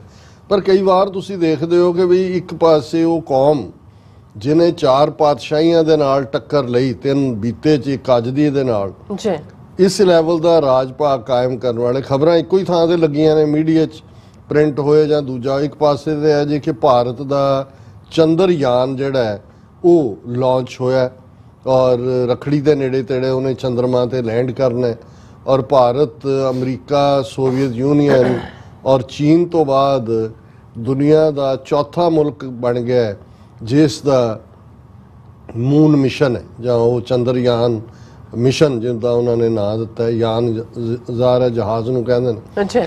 ਹੁਣ ਉਹ ਆਪਣੇ ਲੋਕਾਂ ਨੂੰ ਆਪਣੇ ਵਿਗਿਆਨੀਆਂ ਦੀ ਪ੍ਰਾਪਤੀ ਦੱਸਣ, ਇਹਦੇ 'ਚ ਕੋਈ ਸ਼ੱਕ ਨਹੀਂ ਹੈ ਕਿ ਨਹਿਰੂ ਨੇ ਭਾਵੇ ਇੰਸਟੀਚਿਊਟ ਔਰ ਉਸ ਵੇਲੇ ਜਿਹੜਾ ਹੈ ਉਹ ਸਾਰੇ ਦੇ ਥੱਲੇ ਜਿਹੜੀ ਟੈਕਨੋਲੋਜੀ ਅੱਜ ਔਰ ਬਹੁਤ ਸਾਰੀ ਤਾਂ ਖੈਰ ਸੋਵੀਅਤ ਯੂਨੀਅਨ ਦੀ ਦਿੱਤੀ ਹੋਈ ਹੈ, ਰਸ਼ੀਅਨਸ ਦੀ ਅੱਜ ਹੋਏਗੀ, ਲੇਕਿਨ ਇਹਦੇ 'ਚ ਕੋਈ ਸ਼ੱਕ ਨਹੀਂ ਹੈ ਕਿ devil must be given is due ਕਿ ਉਹਨਾਂ ਨੇ ਜਿੱਥੇ ਹਾਲਾਂਕਿ ਉਹਨਾਂ ਦੇ ਆਪਣੇ ਲੋਕ 40% ਤੋਂ ਜ਼ਿਆਦਾ ਗੁਰਬਤ ਦਾ ਸ਼ਿਕਾਰ ਨੇ, ਕਰੋੜਾਂ ਲੋਕ ਬਿਨਾਂ ਨੌਕਰੀਆਂ ਤੋਂ ਨੇ, ਲੇਕਿਨ ਉਹਨਾਂ ਨੇ ਆਪਣੀ ਇਹ ਭਾਵੇਂ ਇਹ ਵੀ ਇੱਕ 2024 ਦੀਆਂ ਚੋਣਾਂ ਜਿੱਤਣ ਦੇ ਲਈ ਵੀ ਫਾਈਨਲ ਇਸ ਤੋਂ ਪਹਿਲਾਂ ਉਹਨਾਂ ਨੇ ਛੱਡਿਆ ਸੀ, ਉਹ ਫੇਲ ਹੋ ਗਿਆ ਸੀ, ਲੇਕਿਨ ਇਹਨੂੰ ਇੱਕ ਐਜ਼ ਏ ਕਾਮਯਾਬੀ ਐਟਲੀਸਟ ਸਪੇਸ ਮਿਸ਼ਨ ਦੇ ਤੌਰ ਤੇ ਜੇ ਦੇਖਿਆ ਜਾਏ। ਹੁਣ ਇੱਕ ਪਾਸੇ ਇਹ ਖਬਰ ਲੱਗੀ ਹੋਈ ਸੀ ਤੇ ਦੂਸਰੇ ਪਾਸੇ ਖਬਰ Gurbani telecast from Darbar Sahib, trial run of web channel next week. ਹੁਣ ਜਿਹਨੂੰ ਸਾਡੇ ਵੀ ਕਈ ਲੀਡਰ ਸਿੱਖਾਂ ਦੀ ਮਿਨੀ ਪਾਰਲੀਮੈਂਟ, ਮਿਨੀ ਗੌਰਮੈਂਟ, ਫਲਾਣਾ ਢਿਮਕਾ ਕਹਿੰਦੇ ਨੇ, ਹੁਣ 12-14 ਸਾਲ ਤੋਂ ਪੀਟੀਸੀ ਰਾਹੀਂ ਲੁੱਟਵਾਇਆ। ਹੁਣ ਇਹ ਖਬਰ ਹੈ ਕਿ ਜੀ ਸ਼੍ਰੋਮਣੀ ਕਮੇਟੀ ਨੇ 12 ਲੱਖ ਦਾ ਜਿਹੜਾ ਖਰਚੇ ਵਾਲਾ ਟੈਂਡਰ ਹੈ ਉਹ ਕੰਪਨੀ ਦਿੱਲੀ 'ਚ ਸਿਲੈਕਟ ਕਰ ਲਈ ਹੈ। ਇਸ ਹਫਤੇ ਉਹਦਾ ਟ੍ਰਾਇਲ ਰਨ ਕਾਹਦੇ ਲਈ ਕਿ ਟੀਵੀ ਜਿਹੜਾ ਹੈ ਉਹ ਦਰਬਾਰ ਸਾਹਿਬ ਦਾ ਕੀਰਤਨ ਰਿਲੇ ਕਰਨ ਦੇ ਲਈ ਇੱਕ YouTube ਚੈਨਲ ਚਲਾਉਣਾ। ਇੱਥੇ ਤੁਸੀਂ ਜਿਹੜੇ ਮਰਜ਼ੀ ਬੱਚੇ ਨੂੰ ਕਹੋ, ਉਹ ਤੁਸੀਂ ਜਿਹੜਾ ਮਰਜ਼ੀ 5 ਮਿੰਟ ਦੇ ਵਿੱਚ ਤੁਸੀਂ ਬਣਾ ਵੀ ਕਿੰਨੀ ਦੇਰ ਤੋਂ ਤੁਸੀਂ ਰਿੜਕ ਰਹੇ ਹੋ, ਕੀ ਤੁਹਾਡੀ ਔਕਾਤ ਹੈ ਇੱਕ ਕੌਮ ਦੀ ਹੈਸੀਅਤ, ਜਿਸ ਕੌਮ ਦੇ ਕੋਲ ਗਲੋਰੀਅਸ ਹਿਸਟਰੀ ਹੈ। ਤੁਹਾਡਾ ਕੱਲਾ ਬੰਦਾ ਜੇ ਬਾਹਰ ਵੀ ਦੇਖੋ, ਭਾਵੇਂ ਉਹ ਗਾਣਿਆਂ ਦੇ ਚੈਨਲ ਹੀ ਨੇ, ਪੈਸੇ ਬਣਾਉਣ ਲਈ ਹੈ। 300 ਤੋਂ ਜ਼ਿਆਦਾ ਚੈਨਲ ਪੰਜਾਬੀ ਜ਼ਬਾਨ ਦੇ ਨੇ ਜਿਹੜੇ ਆਮ ਇੰਡੀਵਿਜੂਅਲਸ ਨੇ ਖੜੇ ਕੀਤੇ ਨੇ। ਵੱਡੇ ਬਜਟ ਵਾਲੇ ਵੀ ਜਿਹੜੇ ਨੇ ਉਹ ਸ਼੍ਰੋਮਣੀ ਕਮੇਟੀ ਜਿਹੜੀ 100 ਸਾਲ 'ਚ ਨਾ ਕੋਈ ਨਿਊਜ਼ਪੇਪਰ ਕੱਢਿਆ ਜਿਹਨੇ, ਕੋਈ ਅਖਬਾਰ ਨਹੀਂ, ਕੋਈ ਅਦਰਵਾਈਜ਼ ਨਹੀਂ। ਹੁਣ ਜੇ ਇੱਕ ਓਪਰਚੁਨਿਟੀ ਜਿਹਦੇ ਲਈ ਕੁਰਬਾਨੀਆਂ ਹੋਈਆਂ, ਧਰਮਯੁੱਧ ਮੋਰਚੇ 'ਚ ਵੀ ਮੰਗ ਸੀ ਜੀ ਟਰਾਂਸਮੀਟਰ ਲਾਇਆ ਜਾਏ। ਜਗਜੀਤ ਸਿੰਘ ਚੌਹਾਨ ਨੇ ਸਿਰ ਤੇ ਟਰਾਂਸਮੀਟਰ ਚੁੱਕ ਕੇ 300 ਮੀਟਰ ਦੇ ਏਰੀਆ 'ਚ ਲਿਜਾ ਕੇ ਸੁਣਾ ਦਿੱਤਾ ਸੀ ਕਿ ਵੀ ਇਹ ਕੀਤਾ ਜਾ ਸਕਦਾ ਹੈ, ਪਰ ਉਹਦੀ ਥਾਂ ਤੇ ਇੱਕ ਮੈਨੂੰ ਸ਼ਰਮ ਆਈ। ਮੈਂ ਕਿਹਾ ਵੀ ਇਹ ਕੌਮ 35 ਮਿਲੀਅਨ ਸਿੱਖ ਨੇਸ਼ਨ, ਸਾਡਾ ਮਰਕਜ਼ ਹਰਮੰਦਰ ਸਾਹਿਬ ਅਕਾਲ ਤਖਤ, ਉਹ ਕੀਰਤਨ, ਉਹਦੇ ਲਈ ਅਸੀਂ ਇਹ ਹੈ ਵੀ ਉਹ ਚੰਦਰਯਾਨ ਪਹੁੰਚਾ ਰਹੇ ਨੇ ਔਰ ਸਾਡਾ ਉਹ ਸ਼੍ਰੋਮਣੀ ਕਮੇਟੀ ਪ੍ਰਧਾਨ ਕਿ ਜੀ ਅਸੀਂ ਕੰਪਨੀ ਨਾਲ ਹੋ ਗਿਆ ਹੈ, ਡੀਲ ਹੋ ਗਈ ਹੈ, ਇੱਕ ਨੇ 65 ਮੰਗੇ ਸੀ, ਇੱਕ ਨੇ ਇਹਨੇ, ਹੁਣ ਅਸੀਂ ਪਹਿਲਾਂ ਇਹ ਟਰਾਇਲ ਕਰਾਂਗੇ, ਵੈਬਸਾਈਟ ਚਲਾਣਾ ਜਿਹੜਾ YouTube ਦੇ ਉੱਤੇ। ਵਾਟ ਅ ਸ਼ੇਮ, ਵਾਟ ਅ ਸ਼ੇਮ। ਬਿਲਕੁਲ ਡਾਕਟਰ ਸਾਹਿਬ, ਤੁਹਾਡਾ ਬਹੁਤ ਸ਼ੁਕਰੀਆ। ਆਪਣੇ ਵਿਚਾਰ ਤੁਸੀਂ ਸਾਡੇ ਦਰਸ਼ਕਾਂ ਨਾਲ ਸਾਂਝੇ ਕੀਤੇ ਨੇ। ਸੋ ਇਸ ਨਾਲ ਆਪਣੇ ਵਿਊਅਰਸ ਕੋਲ ਨੇ ਇਜਾਜ਼ਤ। ਵਿਊਅਰਸ, ਸਾਡੇ ਪ੍ਰੋਗਰਾਮ ਦਾ ਸਮਾਂ ਇੱਥੇ ਮੁੱਕਦਾ। ਤੁਸੀਂ ਆਪਣੀ ਰਾਏ ਤੇ ਸੁਝਾਅ ਸਾਨੂੰ ਭੇਜਣਾ ਭੁੱਲਣਾ ਸਾਡੇ ਇਸ ਪਤੇ ਤੇ SOS@TV ਤੇ ਅਸੀਂ ਆਪਣਾ ਪ੍ਰੋਗਰਾਮ ਲੈ ਕੇ ਫਿਰ ਦੁਬਾਰਾ ਤੁਹਾਡੇ ਸਨਮੁਖ ਹੋਵਾਂਗੇ। ਤਦ ਤੱਕ ਲਈ ਮੈਨੂੰ ਤੇ ਆਪਣਾ ਸੁਣਾ ਗਿਆ ਦੋ ਦੇਖਦੇ ਰਹੋ TV ਰਿਪੋਰਟ। ਬੁਲਾ ਦਿਓ ਫਤਿਹ। ਵਾਹਿਗੁਰੂ ਜੀ ਕਾ ਖਾਲਸਾ, ਵਾਹਿਗੁਰੂ ਜੀ ਕੀ ਫਤਿਹ। ਰੱਬ ਰਾਖਾ।